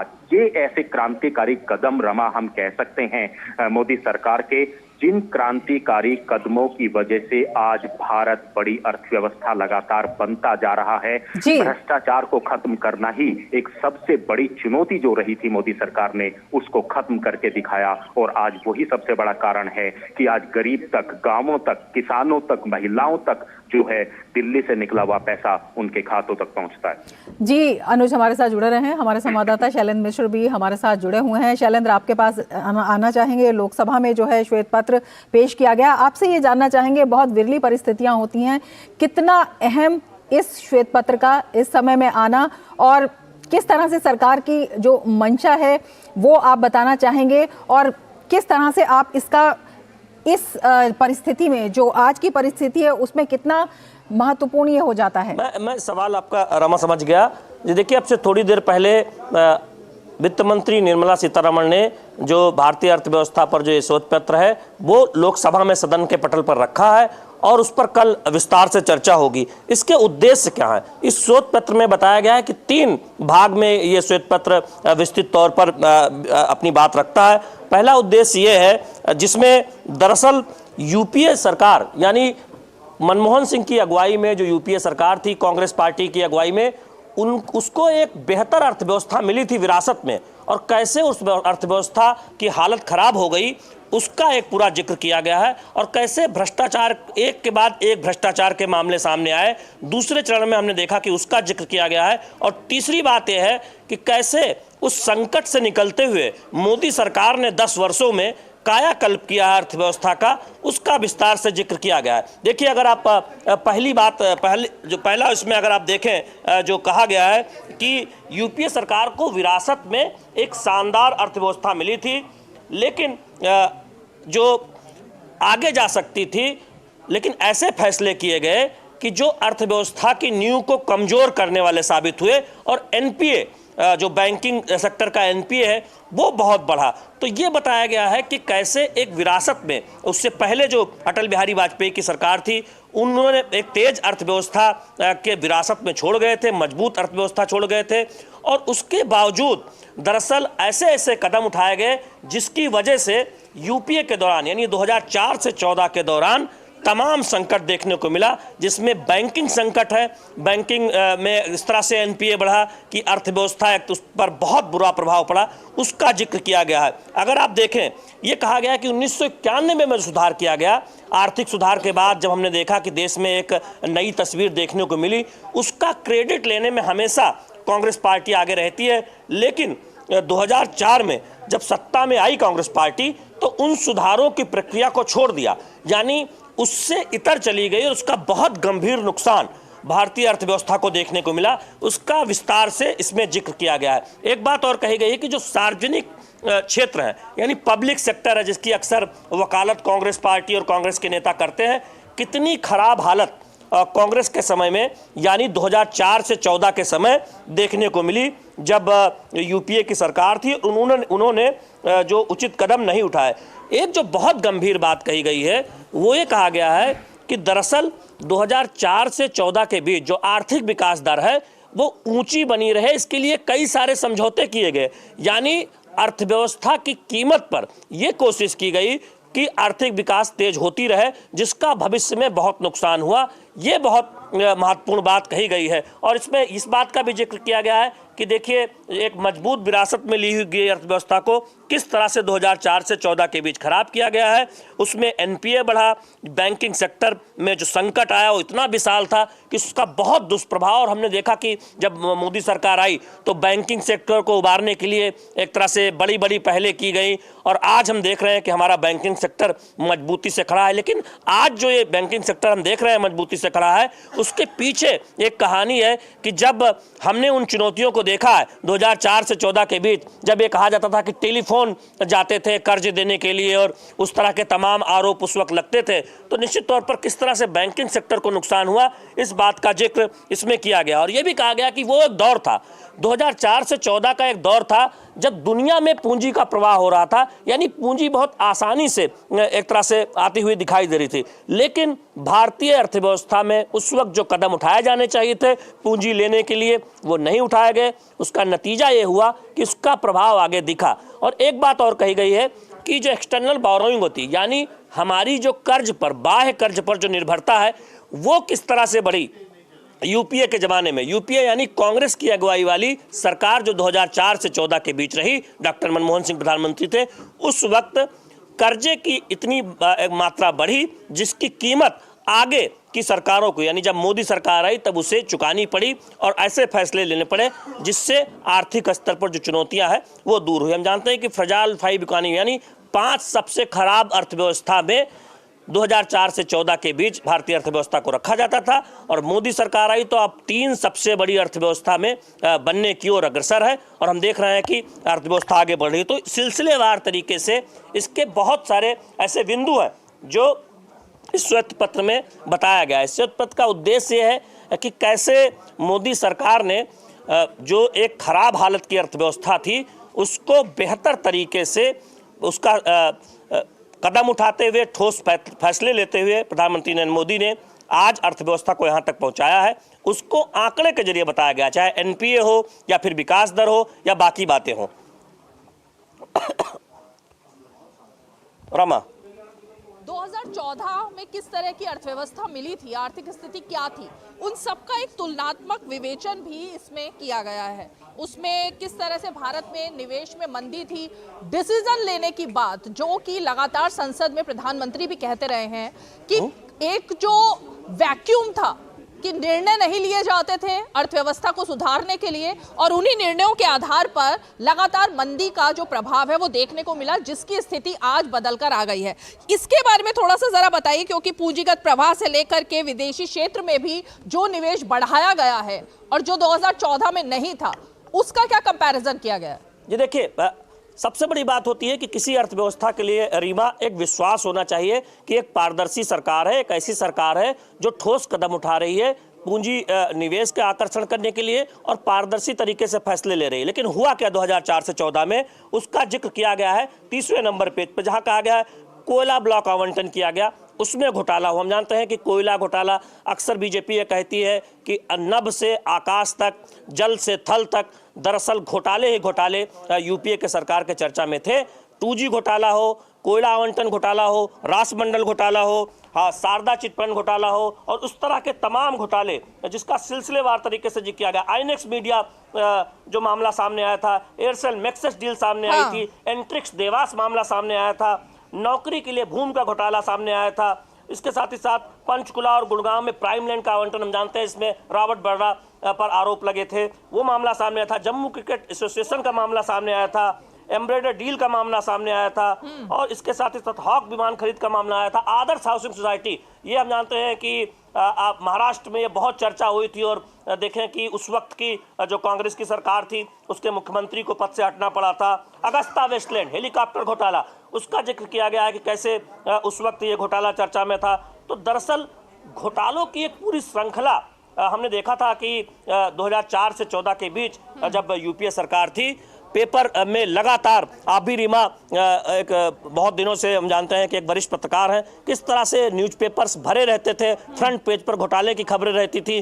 तो सिलसिलेवार तरीके से उन घोटालों का जिक्र किया गया है कि 2004 से 14 के बीच किस तरह से घोटाले देखने को मिल रहे थे। आदर्श हाउसिंग घोटाला हो, 2G घोटाला हो, अंतरिक्ष घोटाला हो, इस तरह के, या जमीन घोटाला हो, तमाम वो घोटाले, उनका जिक्र आज इस पत्र में किया गया है। रीमा, बिल्कुल शैलेंद्र, आपने सारे घोटालों का जिक्र किया, और हमने देखा कि आज सुबह भी, वैसे तो हमारे साथ अब खास मेहमान भी जुड़ रहे हैं, कांग्रेस की तरफ से भी पक्ष रखने के लिए स्टूडियो में मौजूद है, लेकिन पहले मैं आप ही से ये जानना चाहूंगी, आज सुबह हमने देखा कि कांग्रेस के अध्यक्ष मल्लिकार्जुन खड़गे, उनको ये भनक लग चुकी थी कि आज जो यूपीए सरकार के 10 साल का लेखा जोखा व्हाइट पेपर के जरिए सामने आने वाला है, तो उन्होंने भी आज एक ब्लैक पेपर कर वो सामने लेकर आए थे। लेकिन हम ये देख रहे हैं कि उसमें आंकड़े दिखाई नहीं दे रहे थे। यहाँ पर तो IMF के डेटा दिए गए हैं, विश्व बैंक के डेटा दिए गए हैं, वित्त मंत्रालय, वाणिज्य मंत्रालय, RBI, और साथ साथ में अगर हम देखें हार्वर्ड यूनिवर्सिटी, उन सब की दलील के आधार पर ही ये बताया गया है कि सड़क परिवहन से लेकर रेल मंत्रालय, नागरिक विमानन मंत्रालय, उन सब में समय के साथ साथ क्या बदलाव आया है। तो 2014 में क्या स्थिति अर्थव्यवस्था की तुलना कर सकते हैं रीमा। पहली बात तो विकास के मोर्चे पर आप देखिए, सड़कें आज कितनी बन रही हैं, यूपीए के मुकाबले ज्यादा बन रही हैं। ग्रामीण सड़कें ज्यादा बन रही हैं, शहरी सड़कें ज्यादा बन रही हैं। आप देखिए कि अब बोइंग भी फैक्ट्री लगा रहा है, यानी विमान भी भारत में बन रहे हैं जो यूपीए के समय में नहीं बनते थे। दूसरी बात यह है कि पारदर्शी तरीके से किस तरह से सीधे जनता तक पैसा पहुंचता है। हमने देखा कि जब प्रत्यक्ष लाभ अंतरण योजना, जिसके जरिए ये सुनिश्चित किया गया कि सीधा पैसा पहुंचे, और वहां पर आप देखिए फर्क क्या है कि मोदी सरकार ने सुनिश्चित किया कि जो बोगस कार्डधारी हैं उनका कार्ड रद्द किया जाए, यानी करोड़ों रुपए, हजारों करोड़ रुपए बचाए गए जो लीकेज होते थे, जो ऐसे लोगों के हाथ में जाते थे। उन सब का एक जिक्र किया गया है कि किस तरह से पारदर्शी तरीके से आगे बढ़ा गया है। और काले धन की जो आप बात कर रहे हैं, हम जानते हैं कि आज बीजेपी ने कहा है कि जो काले कारनामे करते रहे, दरअसल वही ब्लैक पेपर लाने की बात उन्होंने की, और वो ब्लैक पेपर लेकर आए हैं। और महंगाई पर भी बीजेपी ने करार निशाना साधा है। 11% रही है यूपीए के समय महंगाई दर। आपको थोड़ा सा रोकेंगे क्योंकि राजेश राज इस वक्त सीधे संसद भवन से भी हमारे साथ जुड़ गए। राजेश राज, शैलेंद्र ने बहुत डिटेल में बताया कि क्या क्या इस व्हाइट पेपर के जरिए सरकार बताना चाहती है, और किस तरह से आंकड़ों के जरिए इन सबको बताया और दर्शाया गया है। संसद में किस तरीके की गहमा गहमी है इस व्हाइट पेपर के आने के बाद, क्योंकि ये अब इस सरकार की तरफ से आने वाले दिनों में जो मुद्दा सबसे ज्यादा लेकर जाया जाएगा जनता के बीच वो ये व्हाइट पेपर के मुद्दे भी रहेंगे। निश्चित तौर पर बिल्कुल आपने सही कहा रीमा कि यह जो व्हाइट पेपर है ये कहीं ना कहीं जनता के सबसे बड़े मुद्दे बनेंगे। और यह जो वर्तमान सरकार है, एनडीए की सरकार, जो 10 साल से देश की सत्ता पर काबिज है, उसकी कोशिश है कि 10 साल बनाम 10 साल की हम बात करें, यानी 2004 से 2014 का जो कार्यकाल है, यूपीए 1 और यूपीए 2, उस दौरान जो तमाम घपले घोटाले या फिर जिस तरीके से आंकड़ों की बाजीगरी की गई, उसको कहीं ना कहीं एक्सपोज करने की कोशिश है। और यह श्वेत पत्र लोकसभा में आने के बाद अब तमाम लोगों की नजरें टिकी हुई हैं राज्यसभा पर। राज्यसभा ने अब से कुछ ही देर पहले एक तीसरा अपना जो है वो आज का बुलेटिन जारी किया है, तीसरी जो सूची है उसको जारी की है, जिसमें इस बात के स्पष्ट उल्लेख है कि भारत की वित्त मंत्री निर्मला सीतारमण राज्यसभा में भी आज ही यह जो श्वेत पत्र है उसको पेश करेंगी। हालांकि अंतरिम आम बजट पर चर्चा रीमा अभी चल रही है। ये उम्मीद की जा रही है शाम में, चूंकि उपराष्ट्रपति के घर पर विदाई का कार्यक्रम भी है, निश्चित तौर पर यह कोशिश होगी कि उससे पहले श्वेत पत्र को यहाँ पर भी बीच में इंट्रोड्यूस कर दिया जाए। और 10 साल बनाम 10 साल का जो यूपीए सरकार का जो 10 साल का कार्यकाल है और यह जो मोदी सरकार का जो 10 साल का कार्यकाल है, इन दोनों कार्यकाल को कंपेयर करने की कोशिश की जाएगी। और रविशंकर प्रसाद ने जिस तरीके से आज बताया भी कि जो उनके काले कारनामे हैं, जो काले चिट्ठे हैं, उनको एक्सपोज किया जाएगा। तो सब तमाम लोगों की नजरें हैं कि श्वेत पत्र में क्या कुछ निकलकर सामने आता है। जैसे ही पेपर उपलब्ध होगा, ये पता चल पाएगा कि आखिर उसमें किन किन चीजों का उल्लेख किया गया है और फिर उस पर बाकायदा चर्चा भी होनी है। तो सभी लोगों की नजरें टिकी हुई हैं, वित्त मंत्री राज्यसभा में बैठी हुई हैं, अंतरिम बजट पर चर्चा चल रही है और मीडिया के कौतूहल का विषय है। बाहरी गहमा-गहमी जो है वो मीडिया के बीच स्पष्ट तौर पर देखने को मिल रही है। राजेश राज, आपने पहले तो एक बड़ी जानकारी दी, जो दर्शकों को एक बार फिर से हम बता दें कि अभी लोकसभा में पेश हुआ है व्हाइट पेपर और ये श्वेत पत्र अब से कुछ ही देर में आज ही राज्यसभा में भी पेश होगा। हमारे संवाददाता राजेश राज ये जानकारी दे रहे हैं। राजेश, ये व्हाइट पेपर को लेकर थोड़ा सा जनता को हम अगर ये बताना चाहें, क्योंकि जनता ये जानना चाहती है और दर्शक भी ये जानना चाहते हैं, व्हाइट पेपर ये लाने के पीछे आखिर इसका मतलब क्या होता है और इसके जरिए क्या फायदा मिलता है, इसका मुझे थोड़ा सा आप जरा बताइए दर्शकों के लिए। देखिए, सबसे जो महत्वपूर्ण बात है कि प्रधानमंत्री नरेंद्र मोदी जिस तरीके से लगातार ये कहते रहे हैं कि हमारा जो देश है पहले पिछले पायदान पर खड़ा था और अब हिंदुस्तान जो है वो दुनिया भर के मुल्कों में अपनी धमक स्थापित करते हुए 5वें नंबर पर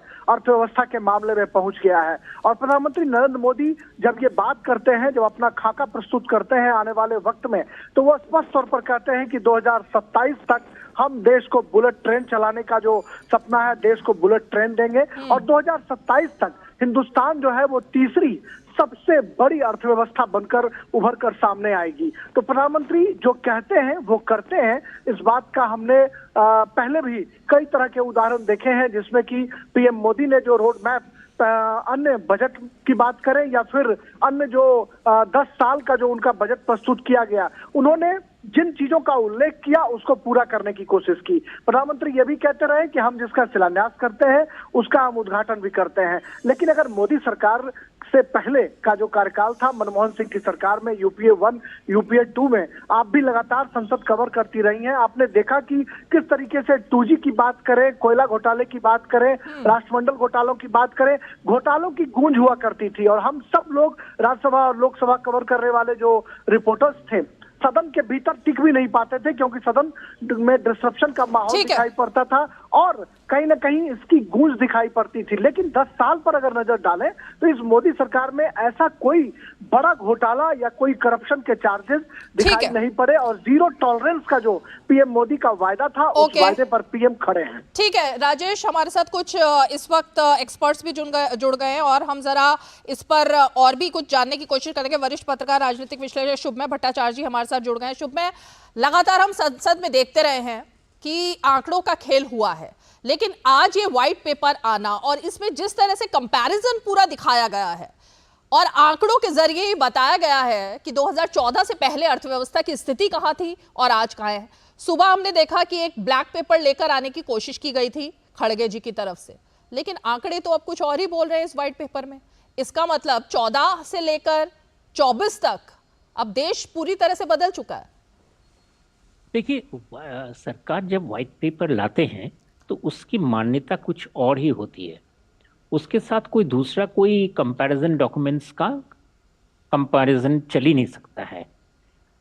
बड़े मैच्योर डेमोक्रेसीज में सरकार जब व्हाइट पेपर लाते हैं तो वो इस मामले से लाते हैं, व्हाइट पेपर की अपनी मान्यता है कि वो अर्थव्यवस्था किसी भी विषय पर गौर से आलोचना का क्षेत्र खोल देता है।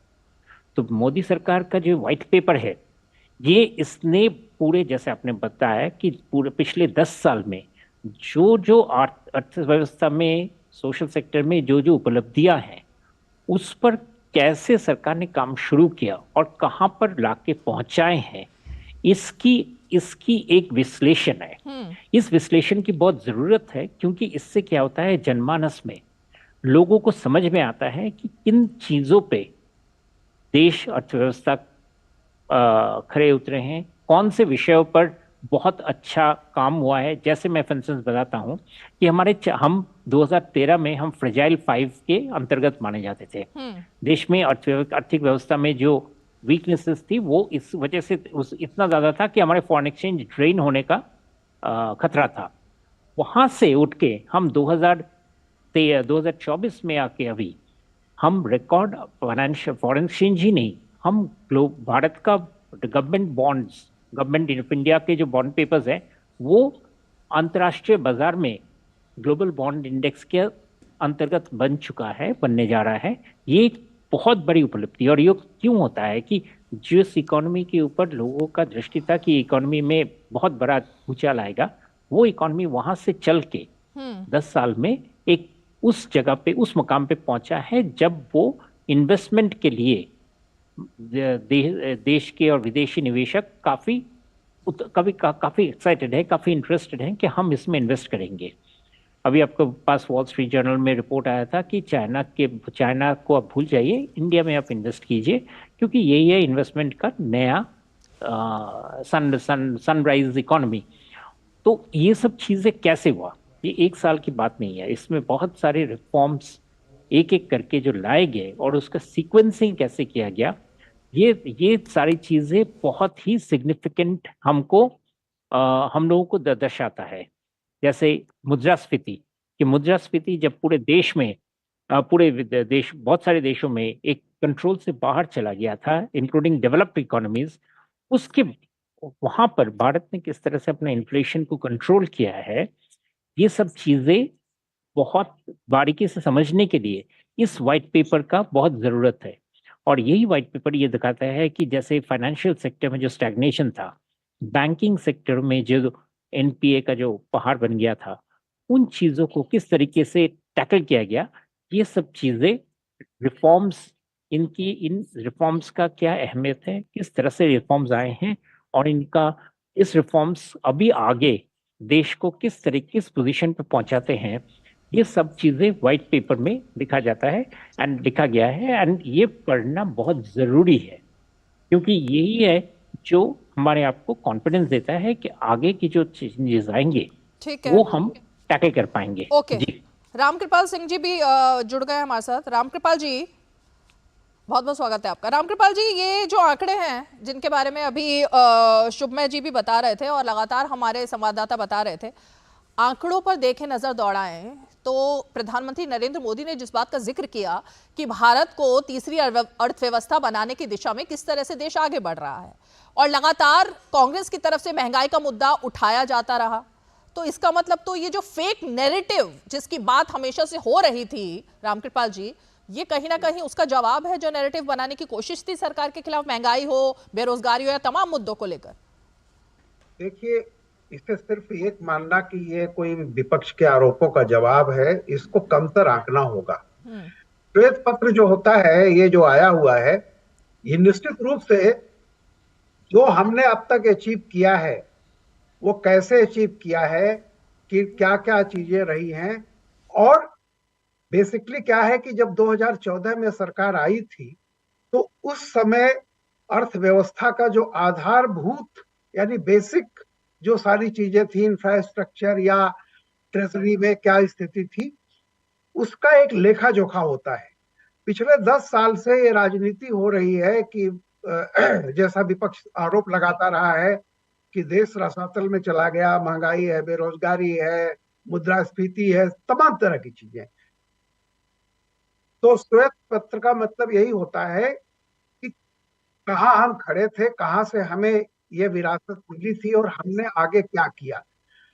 और याद रखिए कि मोदी जी ने उस दिन ये बताया था कि फरवरी 2014 में जब यूपीए सरकार अपना आखिरी लेखानुदान पेश कर रही थी, तो उसमें उस समय के चिदम्बरम ने एक बात कही थी कि हम देश की 11वीं अर्थव्यवस्था हैं और 30 सालों में यानी 2044 तक हम देश की, ये दुनिया की तीसरी अर्थव्यवस्था बनेंगे, और इस पर तालियां बजाई गई थी। तो मोदी जी ने जो अब उस दिन कहा था वो साबित कर रहे हैं कि जो सपना, पहली बात तो जो 11वीं अर्थव्यवस्था बनने पर अगर आप इतने खुश हो रहे थे, तो हम 5वीं अर्थव्यवस्था बन गए हैं, इस पर भी खुश होना चाहिए। दूसरी बात, जो लक्ष्य आप 2044 में हासिल करना चाह रहे थे, वो मोदी जी ने कहा है कि हम अपने तीसरे यानी जो आने वाला है काल, उसमें हम हासिल कर लेंगे, यानी 2029 से पहले, हो सकता है 27 में हो जाए। तो इसके लिए अभी तक जो वाद विवाद होती थी, वो बिना सिरफर्क की बातें होती थी। व्हाइट पेपर आने का मतलब होता है दूध का दूध, पानी का पानी। जो कुछ अचीव किया है, कैसे हमने अचीव किया है, भारत की जो आर्थिक और सामाजिक और राजनीतिक हैसियत अगर बढ़ी है तो किन कारणों के चलते बढ़ी है, वो बिना काम किए तो नहीं बढ़ी है।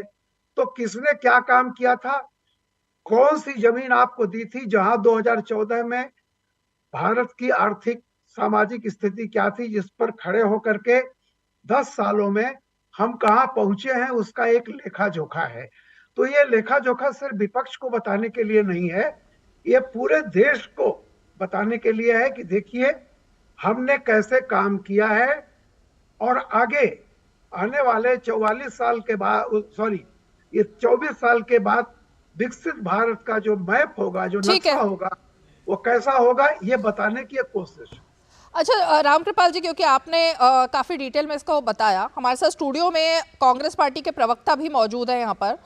मैं उनसे ज़रा जानना चाहूँगी, क्योंकि एक एक करके प्रोफेसर रंजीत कुमार मिश्रा जी, एक एक करके ये डिटेल अब बताई जा चुकी है कि आखिर 2014 में अर्थव्यवस्था की जो स्थिति सरकार को मिली थी, भारत जिस संकट के दौर से गुजर रहा था, उसके पीछे की स्टोरी क्या थी, वो सब कुछ इस श्वेत पत्र में बताया गया है।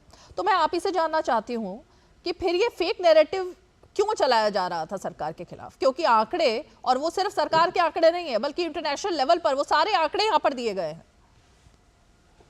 देखिए, वो फेक नैरेटिव नहीं था, वो वास्तविकता है। वास्तविकता कैसे है कि अभी ये भले ही आंकड़ों की जादूगरी दिखा रहे हों, लेकिन श्वेत पत्र आने से अब इनकी वास्तविकता भी जनता के सामने आएगी कि आखिर ये रोजगार विहीन विकास जो है वो हमें कहां तक ले जाएगा। इस पर अब चर्चा होगी। इस पर चर्चा होगी कि पूरे देश पर कर्ज का लगातार जो भार बढ़ता जा रहा है, उसके पीछे क्या कारण है और क्यों देश पर इतना कर्ज बढ़ता जा रहा है, और यूपीए के समय में जो भारत पर कर्ज था या अलग अलग राज्यों पर कर्ज था, उसमें इतनी बढ़ोतरी क्यों हुई है। कहीं ना कहीं इसमें इनका आर्थिक कुप्रबंधन एक प्रमुख कारण रहा है। यह बात अब जनता के सामने आएगी। अब जनता के सामने यह आएगी कि कभी यह सरकार 35 रुपए प्रति लीटर पेट्रोल देने का वादा करती थी, तो आज 100 रुपए पेट्रोल क्यों बिक रही है, यह जनता के सामने यह बात आएगी। जनता के सामने यह बात आएगी कि आखिर खराब जीएसटी के चलते देश का कितना नुकसान हुआ। जनता के सामने यह बात आएगी कि नोटबंदी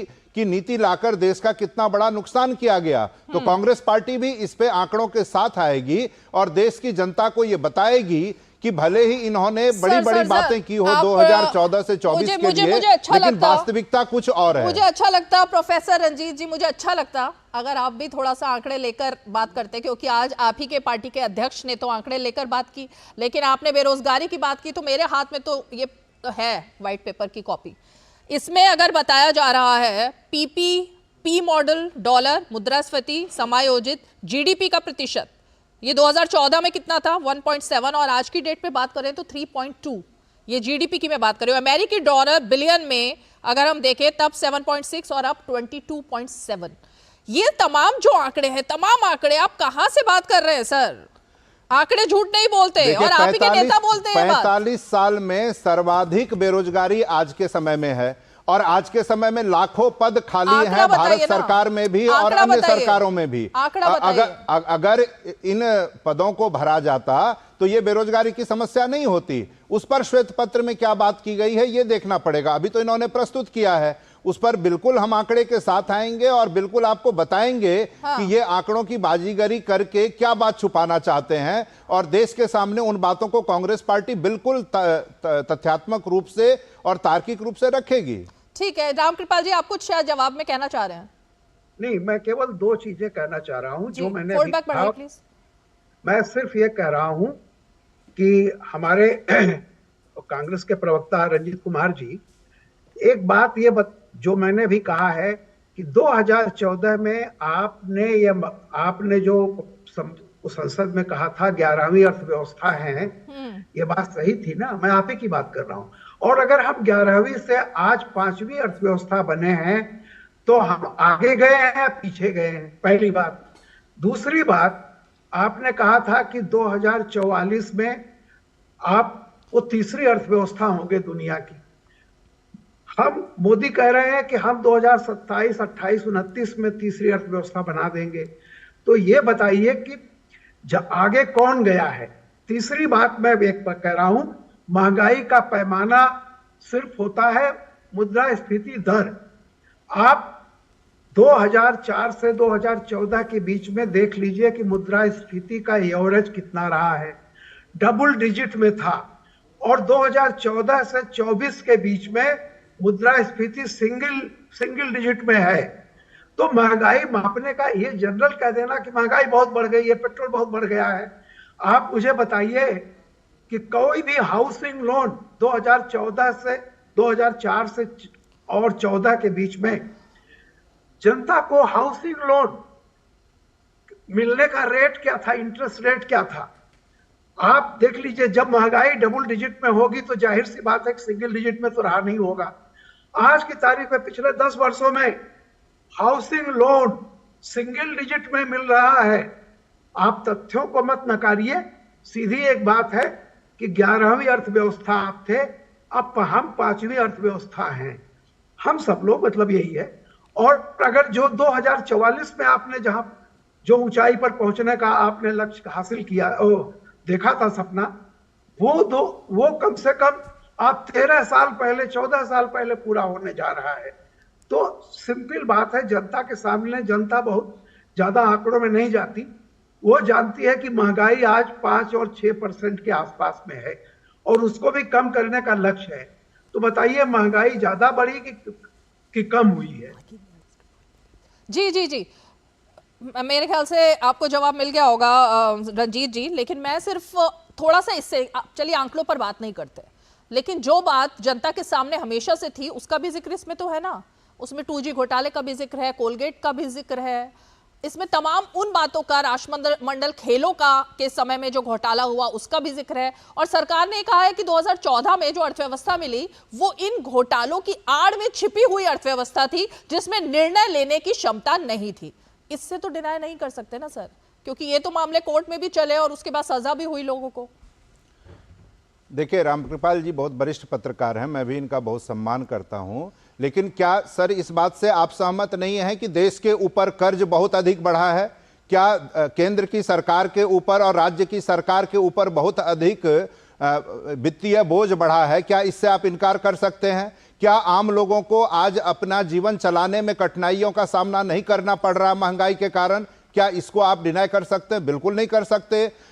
कांग्रेस के समय में आप जितनी आलोचना कर लें, लेकिन कांग्रेस के समय में अगर गैस सिलेंडर 450 रुपए का उपलब्ध करवाया जाता था तो बाद में अभी 1100 रुपए तक क्यों देने पड़े? सरकार को तो इसका भी जवाब देना चाहिए।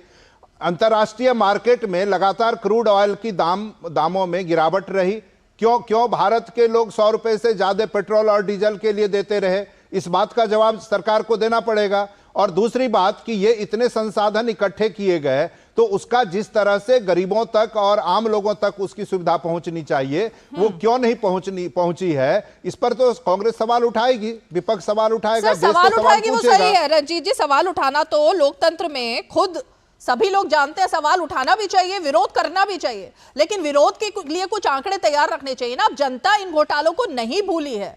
2014 में जिस तरह की छवि बनकर आई थी यूपीए की, उसको नहीं भूली है। उसके लिए किसी व्हाइट पेपर की जरूरत नहीं थी, उसके लिए तो सभी को पता है, तो इसको तो डिनाय नहीं किया जा सकता ना सर। देखिए, जिस 2G घोटाले के कारण हमारी सरकार गई थी, उसके लिए सर्वोच्च न्यायालय ने क्या कहा कि इस तरह का कोई घोटाला ही नहीं हुआ।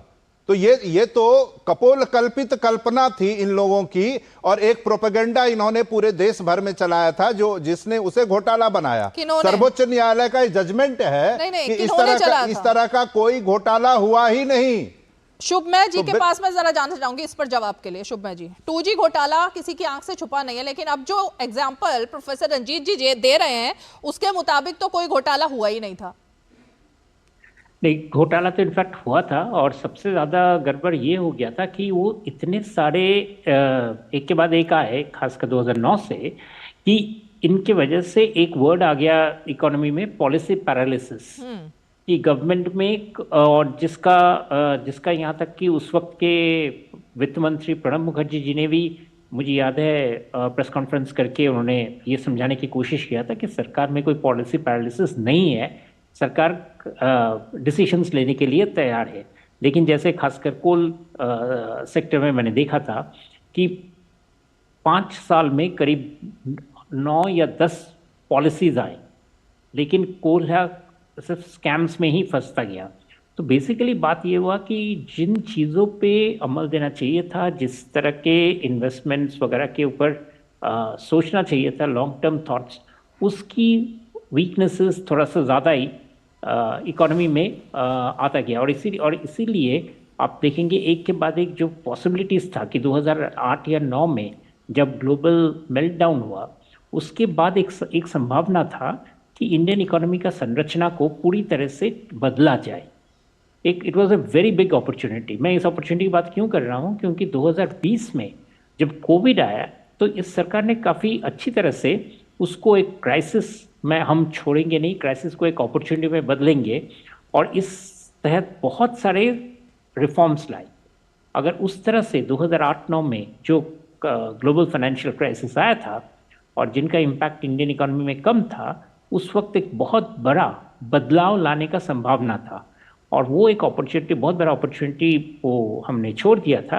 एंड रिजल्ट में ये हुआ कि या जैसे उसके बाद एक के बाद जो स्कैम्स आते गए, उस स्कैम्स के जो भी उसका स्ट्रक्चर, लेकिन जनमानस में ये बैठ गया कि गवर्नमेंट में डिसीजन मेकिंग क्लियर नहीं है, किस लिए ले रहे हैं इसका क्लैरिटी नहीं है, और इस वजह से द इकोनॉमी का जो फाइनल आउटपुट जो बात बनी, वही मैं फ्रेजाइल 5 की जो मैं बात कर रहा था कि इकोनॉमी से इन्वेस्टमेंट्स की विड्रॉल होना शुरू हो गया, फॉरेन इन्वेस्टमेंट्स, और ये हमारे लिए काफी एक मुश्किल का घड़ी सामने आके खड़ा हो गया 2013-14,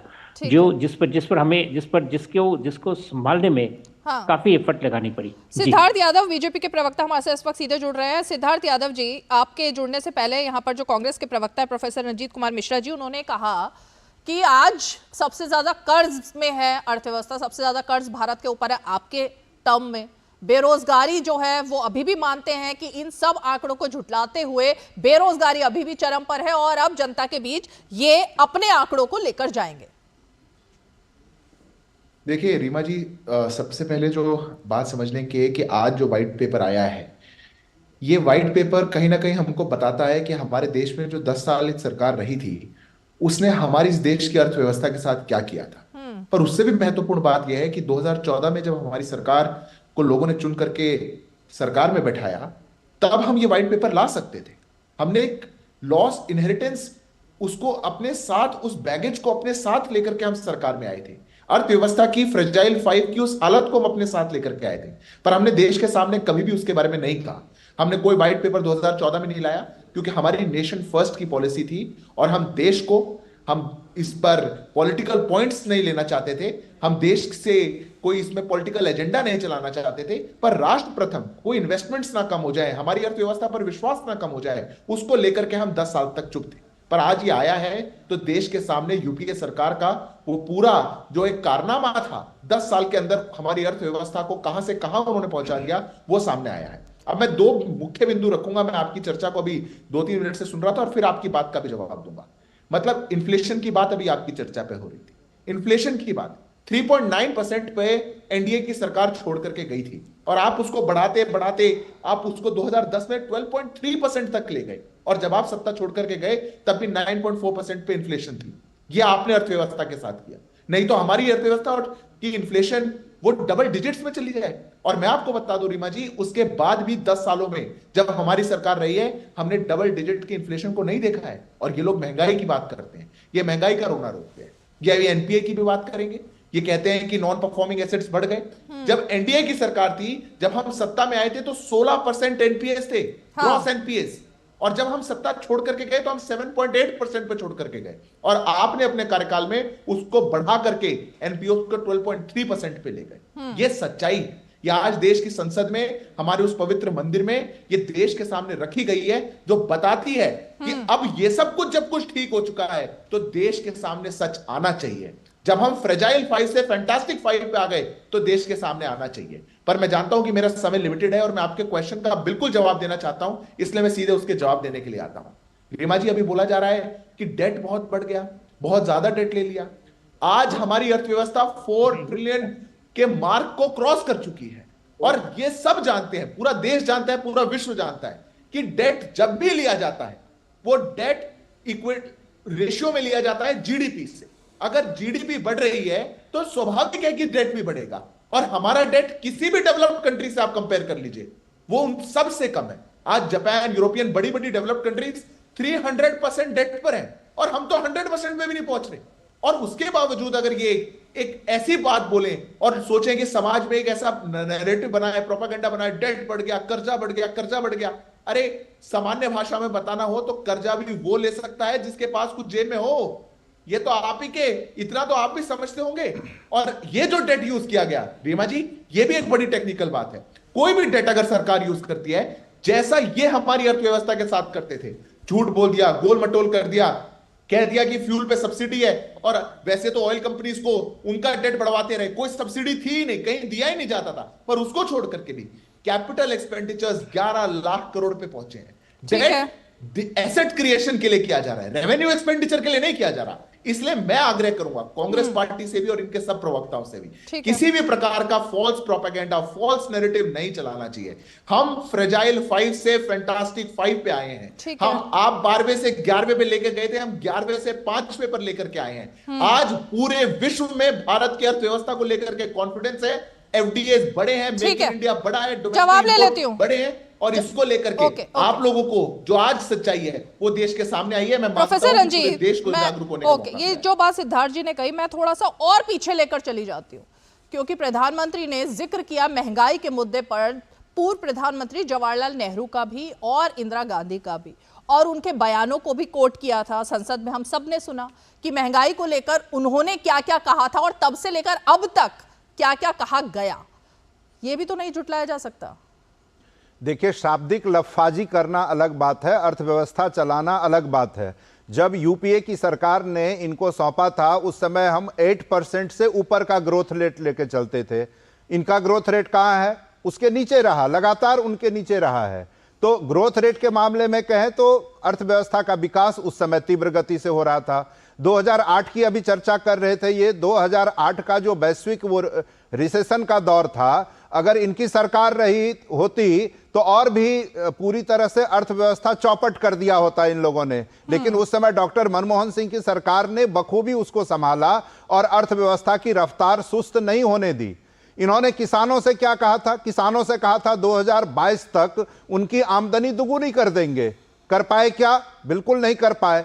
और अभी ऋण लेने की बहुत ये तारीफ कर रहे हैं कि ऋण लेना चाहिए, तो वो तो एक यावत जीवेत सुखम जीवेत ऋणम कृत्वा घृतम पिबेत, ऋण लेकर घी पीना तो ऐसे भी भारतीय परंपरा स्वीकार नहीं करती है।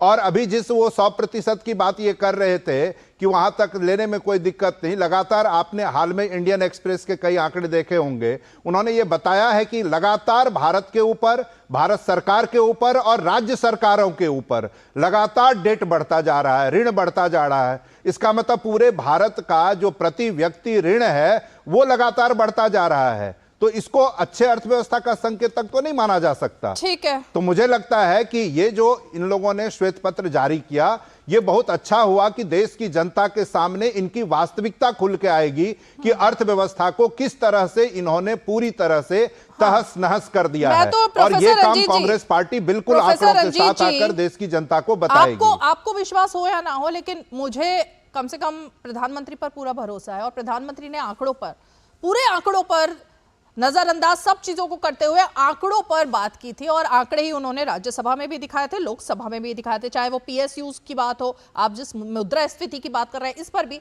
दो और खास मेहमान हमारे साथ जुड़ गए, भुवन भास्कर जोशी जी प्रवक्ता समाजवादी पार्टी के, और हमारे साथ विष्णु पाठक जी जुड़ गए, आम आदमी पार्टी की एक तरीके से सपोर्टर है और खासकर राजनीतिक विश्लेषक भी हैं। लेकिन भुवन भास्कर जी, श्वेत पत्र पर आपका रिएक्शन क्या है? क्योंकि जितने घोटाले हुए, 15 बड़े घोटालों का जिक्र यूपीए सरकार के 10 साल के शासनकाल का, वो जिक्र इसमें किया गया है। तो क्या आप भी प्रोफेसर रंजीत जी की तरह मानते हैं कि कभी कोई घोटाला हुआ ही नहीं, या आप मान रहे हैं कि घोटाले तो हुए थे? देखिए, आपके चैनल में रीमा जी अभी थोड़ी देर पहले भारतीय जनता पार्टी के जो हमारे प्रवक्ता साथी हैं, वो कह रहे थे कि भ्रम फैलाने की जरूरत नहीं है विपक्ष के लिए। मैं तो देख पा रहा हूं कि 2014 से अगर भ्रम फैलाने की कोई फैक्ट्री खुली है तो उसका नाम भारतीय जनता पार्टी की सरकार है। क्या क्या वादे आप लोगों ने देश को भ्रम फैलाए थे? 2 करोड़ नौकरी प्रतिवर्ष का आपने वादा करा था, 20 करोड़ नौकरी का घोटाले हुए थे या नहीं, मेरा ये सवाल था। वैसे थोड़ा सा अगर आप मैं आपकी बात का जवाब ना दूं तो मेरी गलती है। मैं अगर थोड़ा सा भारतीय जनता पार्टी के प्रवक्ता साथी को बता दूं, इनका गुणगान करना भी तो विपक्ष का कर्तव्य है। नहीं, गुणगान तो आप करिएगा, लेकिन सवाल का जवाब तो दे दीजिए। घोटाले हुए थे या नहीं हुए थे? 15 घोटाले जिनकी बात हो रही है, तो आप मेरे को समय देंगी? बिल्कुल दूंगी, बिल्कुल पूरा समय दूंगी। इसीलिए इसी से शुरुआत करते हैं। 15 बड़े घोटाले जिनका जिक्र इसमें किया गया है, क्या वो हुए थे या नहीं हुए थे? देखिए, मैं इतना कहना चाहता हूं, कोई भी सरकार अगर परिवर्तित होती है तो सरकार इसलिए परिवर्तित होती है क्योंकि जनता की अदालत में उसका कोई विकल्प आता है। जरूर यूपीए का विकल्प के रूप में भारतीय जनता पार्टी आई, और अगर भारतीय जनता पार्टी ने 10 साल के शासनकाल में जो वादे मैनिफेस्टो लेकर ये जनता की अदालत में आए थे, अगर उनको पूरा करा होगा तो निश्चित तौर पे इनकी पुनरावृत्ति होगी। नहीं तो जनता विकल्प तलाश करने में समय नहीं लगाती है। 140 करोड़ का देश है, वो लगाती है। मैं याद दिलाना चाहता था कि भारतीय जनता पार्टी के क्या वादे थे। इन्होंने कहा था काला धन आएगा। काला धन तो छोड़िए, भारत का सफेद धन लेकर कई साथी लोग इनके चले गए। 2 करोड़ नौकरी की बात हुई थी, 20 करोड़ नौकरी का हिसाब दीजिए। आपने कहा था किसान की आय दुगनी करिए, किसान की आय तो दुगनी छोड़िए, आप लोग उनको आतंकवादी खालिस्तानी इसी सरकार में कहा गया। इसी सरकार में गृह राज्य मंत्री का बेटा उनकी हत्या करते हुए देखा गया। इसी सरकार में 3 काले कानून आए और उनको वापिस लाया गया। हत्या करते हुए देखा गया, हत्या करते हुए देखा गया। किसने देखा था? आपने देखा है? बिल्कुल देखा है, देश ने देखा है। किस देश ने देखा है? भारत में तो नहीं दिखाई दिया, कहीं और दिखाई दिया था क्या? किसी और देश में? वो आपका चश्मे से नहीं दिखाई देगा रीमा जी। मैं तो चश्मा लगाती नहीं हूँ, लेकिन जो चश्मा लगाते हैं शायद उनको भी नहीं दिखा था। मेरे ख्याल से तो ये स्वस्थ बहस तब हो पाएगी कि अगर मुझे भारतीय जनता पार्टी के जो मुद्दे हैं उन पर बात करने दिया है। और कि मुद्दे ये था कि गृह राज्य मंत्री का बेटा अपनी थार लेके किसानों की हत्या कर देता है। तो कानून पर विश्वास है या नहीं है भुवन भास्कर जी? कानून पर विश्वास है या नहीं है? कानून पर, अदालत पर विश्वास? अरे सर, मैं किस पर बात कर रही हूँ? आप कहां पर आ गए? मैं देश के क्राइम रेट पर बात नहीं कर रही, अभी तो अर्थव्यवस्था पर बात हो रही थी। और इसीलिए मैं आपको बार बार टोक रही हूं, क्योंकि अब वक्त कम है ना, तो जरा मुद्दे पर आ जाते हैं। लेकिन चलिए, मेरे ख्याल से थोड़ी सी मजबूरी में समझ सकती हूँ, उत्तर प्रदेश का मामला था इसलिए आपको उत्तर प्रदेश का मुद्दा उठाना है। लेकिन 1 मिनट जरा विष्णु पाठक जी के पास जाना इसलिए जरूरी हो गया है क्योंकि विष्णु पाठक जी जिस पार्टी को एक तरीके से समर्थन करते हैं, विष्णु जी, ये 15 मुद्दे जो है वो जाने पहचाने से लग रहे होंगे। 15 घोटाले, क्योंकि रामलीला मैदान में जो चीख चीख कर सबसे ज्यादा जिन घोटालों की चर्चा अरविंद केजरीवाल करते थे वो यही थे जिनका जिक्र यहाँ स्क्रीन पर हो रहा है और व्हाइट पेपर में किया गया है, या भूल गए अब? नहीं भूले कुछ नहीं रीमा जी, भूले कुछ नहीं है, लेकिन जब सरकार बदली और केंद्र में भारतीय जनता पार्टी की सरकार आई तो सरकार ने उस घोटाले का घोटाले का अंजाम क्या हुआ, उसमें कोल घोटाले का क्या हुआ, 2G 3G 4G जो भी स्कीम है उसका क्या हुआ। नहीं 2G पर तो कांग्रेस के प्रवक्ता कह रहे हैं 2G पर कांग्रेस के प्रवक्ता कह रहे हैं हुआ ही नहीं था। अरे कांग्रेस, हाँ रीमा जी हमको सुन लीजिए, कांग्रेस वाले जो कहे हैं उसके दूसरी बात है। और तीसरी बात ये जो कॉर्पोरेट ओरिएंटेड जो आप जिसको तरक्की कहते हैं वो एक्चुअल तरक्की देश की नहीं है। अगर एक्चुअल तरक्की देश की होती तो भारतीय देश है जो मेरे गाँव का खूब मस्त है, इसका गाँव जो है खूब मस्त नहीं है, उसके पूरे गाँव में खूब जो है खुशहाली नहीं है। अब एक बात बताइए, अगर आर्थिक तरक्की विष्णु जी एक तो आपकी आवाज नहीं आ रही है सही से, ऑडियो प्रॉब्लम है विष्णु जी, आपके कनेक्शन में एरर है, उसको दोबारा से हम दुरुस्त करने की कोशिश करते हैं। आपके एंड पर कुछ दिक्कत है, क्योंकि आज आपकी बात सुनना ना बहुत दिलचस्प हो जाता कि 10 साल की सरकार जिसके खिलाफ सत्ता में आए आप लोग, पानी पी पी कर शीला दीक्षित की सरकार को आप लोगों ने सबसे ज्यादा कटघरे में खड़ा किया। पी चिदम्बरम हो, मनमोहन सिंह हो, सबको पानी पी पी कर आप लोगों ने कहा कि इन्होंने सबसे ज्यादा घोटाले किए हैं। आज तो उन्हीं के साथ अरविंद केजरीवाल सीटों की शेयरिंग की बात कर रहे हैं, तो आपको सुनना बहुत जरूरी था आज, लेकिन पता नहीं कनेक्शन में कुछ दिक्कत है शायद। क्योंकि देश के ऊपर 200 लाख का कर्ज हो गया, ये कहां से आया, क्यों हुआ, कौन 30 लाख करोड़ रुपए कॉर्पोरेट का माफ हो गया उद्योगपतियों का। तो कांग्रेस के सारे खून माफ है आपकी तरफ से ना? नहीं, कांग्रेस के पहले तो जो बड़ा हत्यारा है जो देश के, और अभी देखिए चंडीगढ़ में अभी लोकतंत्र का आपने कहा कि हत्यारा आपने देखा है, बिल्कुल अभी पूरे देश ने देखा किस तरह से बैलेट पेपर निगम पार्षदों के कांग्रेस और आम आदमी पार्टी के निगम पार्षदों के ballot paper Vishnu Pathak ji Congress party के जिन मुद्दों को, एक मिनट सुनिए, कांग्रेस पार्टी के जिन घोटालों को रामलीला मैदान से उठाया गया था, क्या उन घोटालों पर माफी मांग ली गई है अरविंद केजरीवाल की तरफ से कि कोई घोटाला नहीं हुआ था, या अभी माफी मांगने वाले हैं? नहीं, एक बात बताइए कि क्या कांग्रेस पार्टी ने घोटाला किया तो कांग्रेस पार्टी करे और भारतीय जनता पार्टी घोटाला करे तो क्या उसकी पूजा करे क्या? चलिए, आपके कनेक्शन में दिक्कत है विष्णु जी, मैं माफी के साथ आपको मैं थैंक यू बोलूंगी, क्योंकि आपका ना कनेक्शन आ रहा है ना आपकी आवाज ठीक से आ रही है। सिद्धार्थ यादव जी के पास जाऊंगी रिप्लाई के लिए, दोनों ही बातों पर, आम आदमी पार्टी और खासकर जो जोशी जी ने बात बोली, भुवन भास्कर जी ने। रीमा जी देखिए, सबसे पहली बात तो यह है कि आज हमारी अर्थव्यवस्था के बारे में इतनी महत्वपूर्ण चीज आई, पर विपक्ष का कोई भी व्यक्ति अपने जो रटे रटाए कुछ डायलॉग है उनसे आगे नहीं बढ़ सकता। आप पूछते रहिए अर्थव्यवस्था के साथ ऐसा क्यों हुआ था, पॉलिसी पैरालिसिस हो गया था, नहीं बोलेंगे उस पर। हमारी फॉरेक्स एक्सचेंज का क्या हालत थी, नहीं बोलेंगे। मतलब हम 91 की हालत पे जाने वाले थे, 6 महीने का फॉरेन एक्सचेंज बचा था हमारे पास, 6 महीने का, एज कंपेयर टू 17 महीनों का जो हम छोड़ करके गए थे आपके लिए। अगर वो चीज ठीक नहीं होती तो 6 महीने बाद क्या होता हमारा, ये उस पर बात नहीं करेंगे, इतनी महत्वपूर्ण चीज पर ये बात करेंगे कि घोटाला तो हुआ ही नहीं था। जिन चीजों से इनकी सरकारें चली गई, जो पोटेंशियल लॉस 2G में इस भारत ने झेला है, आप उसको कह देंगे कि नहीं पोटेंशियल लॉस को तो हम लॉस नहीं मानेंगे। अरे क्यों नहीं मानेंगे? आप ही की क्या थी, आप ही की सरकार थी, आपकी क्या ने आकर के बोला था कि ये पोटेंशियल लॉस है। आपने कुछ ना कुछ लाभ कहीं ना कहीं से पकड़ा, जिस लाभ के कारण से आपने उसको सस्ते रेट्स में उस स्पेक्ट्रम को बेचा था। और ये मत भूलिए कि उसका केस अभी खत्म नहीं हुआ है, चल रहा है, कुछ नोटिस अभी भी दिए गए। ठीक है, वक्त कम है। प्रोफेसर रंजीत, आपका स्वागत। प्रोफेसर रंजीत जवाब दीजिए। देखिए, इन्होंने अभी कैग की बात की। कैग ने एक रिपोर्ट कुछ दिन पहले दी थी कि भारतमाला प्रोजेक्ट में घोटाले हुए हैं। भारतमाला प्रोजेक्ट जो हुआ उसमें अनियमितता रही। इनकी सरकार ने क्या किया? कुछ नहीं किया। और अभी तो ठीक भुवन भास्कर जी को आप लोगों ने समय नहीं दिया, बिल्कुल सही मुद्दा उठा रहे थे कि जब यह सरकार आई थी तो उस समय में क्या वादे हुए थे कि हम काला धन लाएंगे।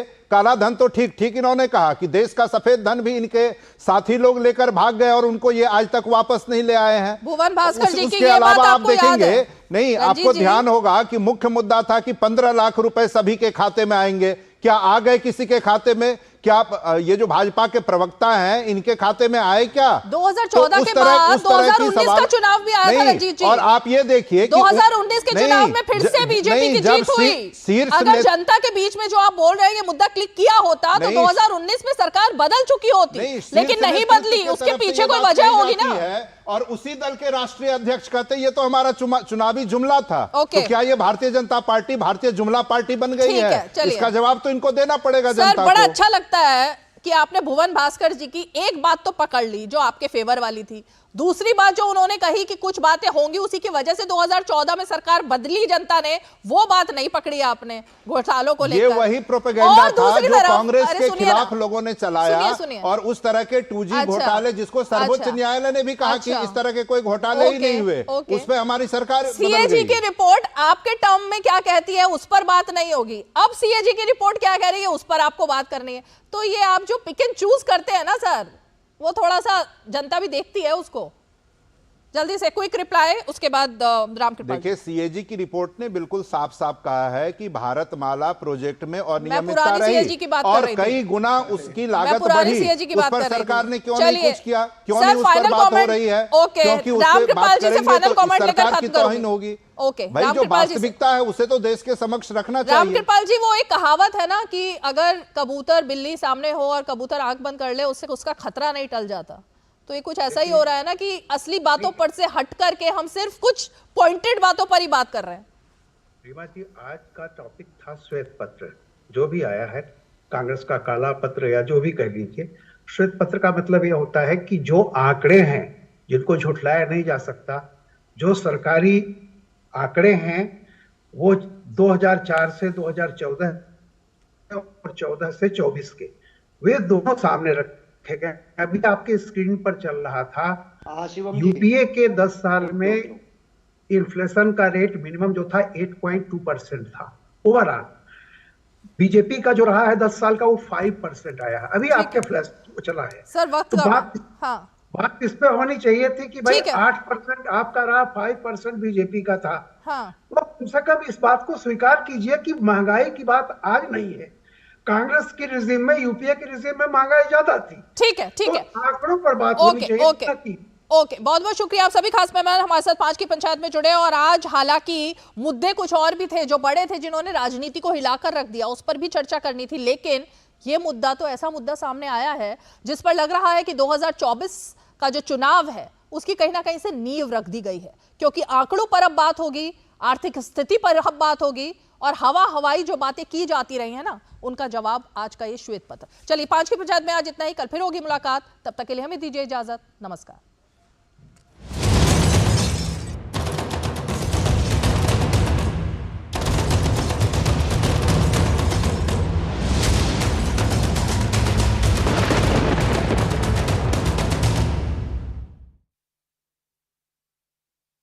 In a world that never stops, where information shapes our reality, one app stands out, helps you stay ahead of time. Introducing the DD India app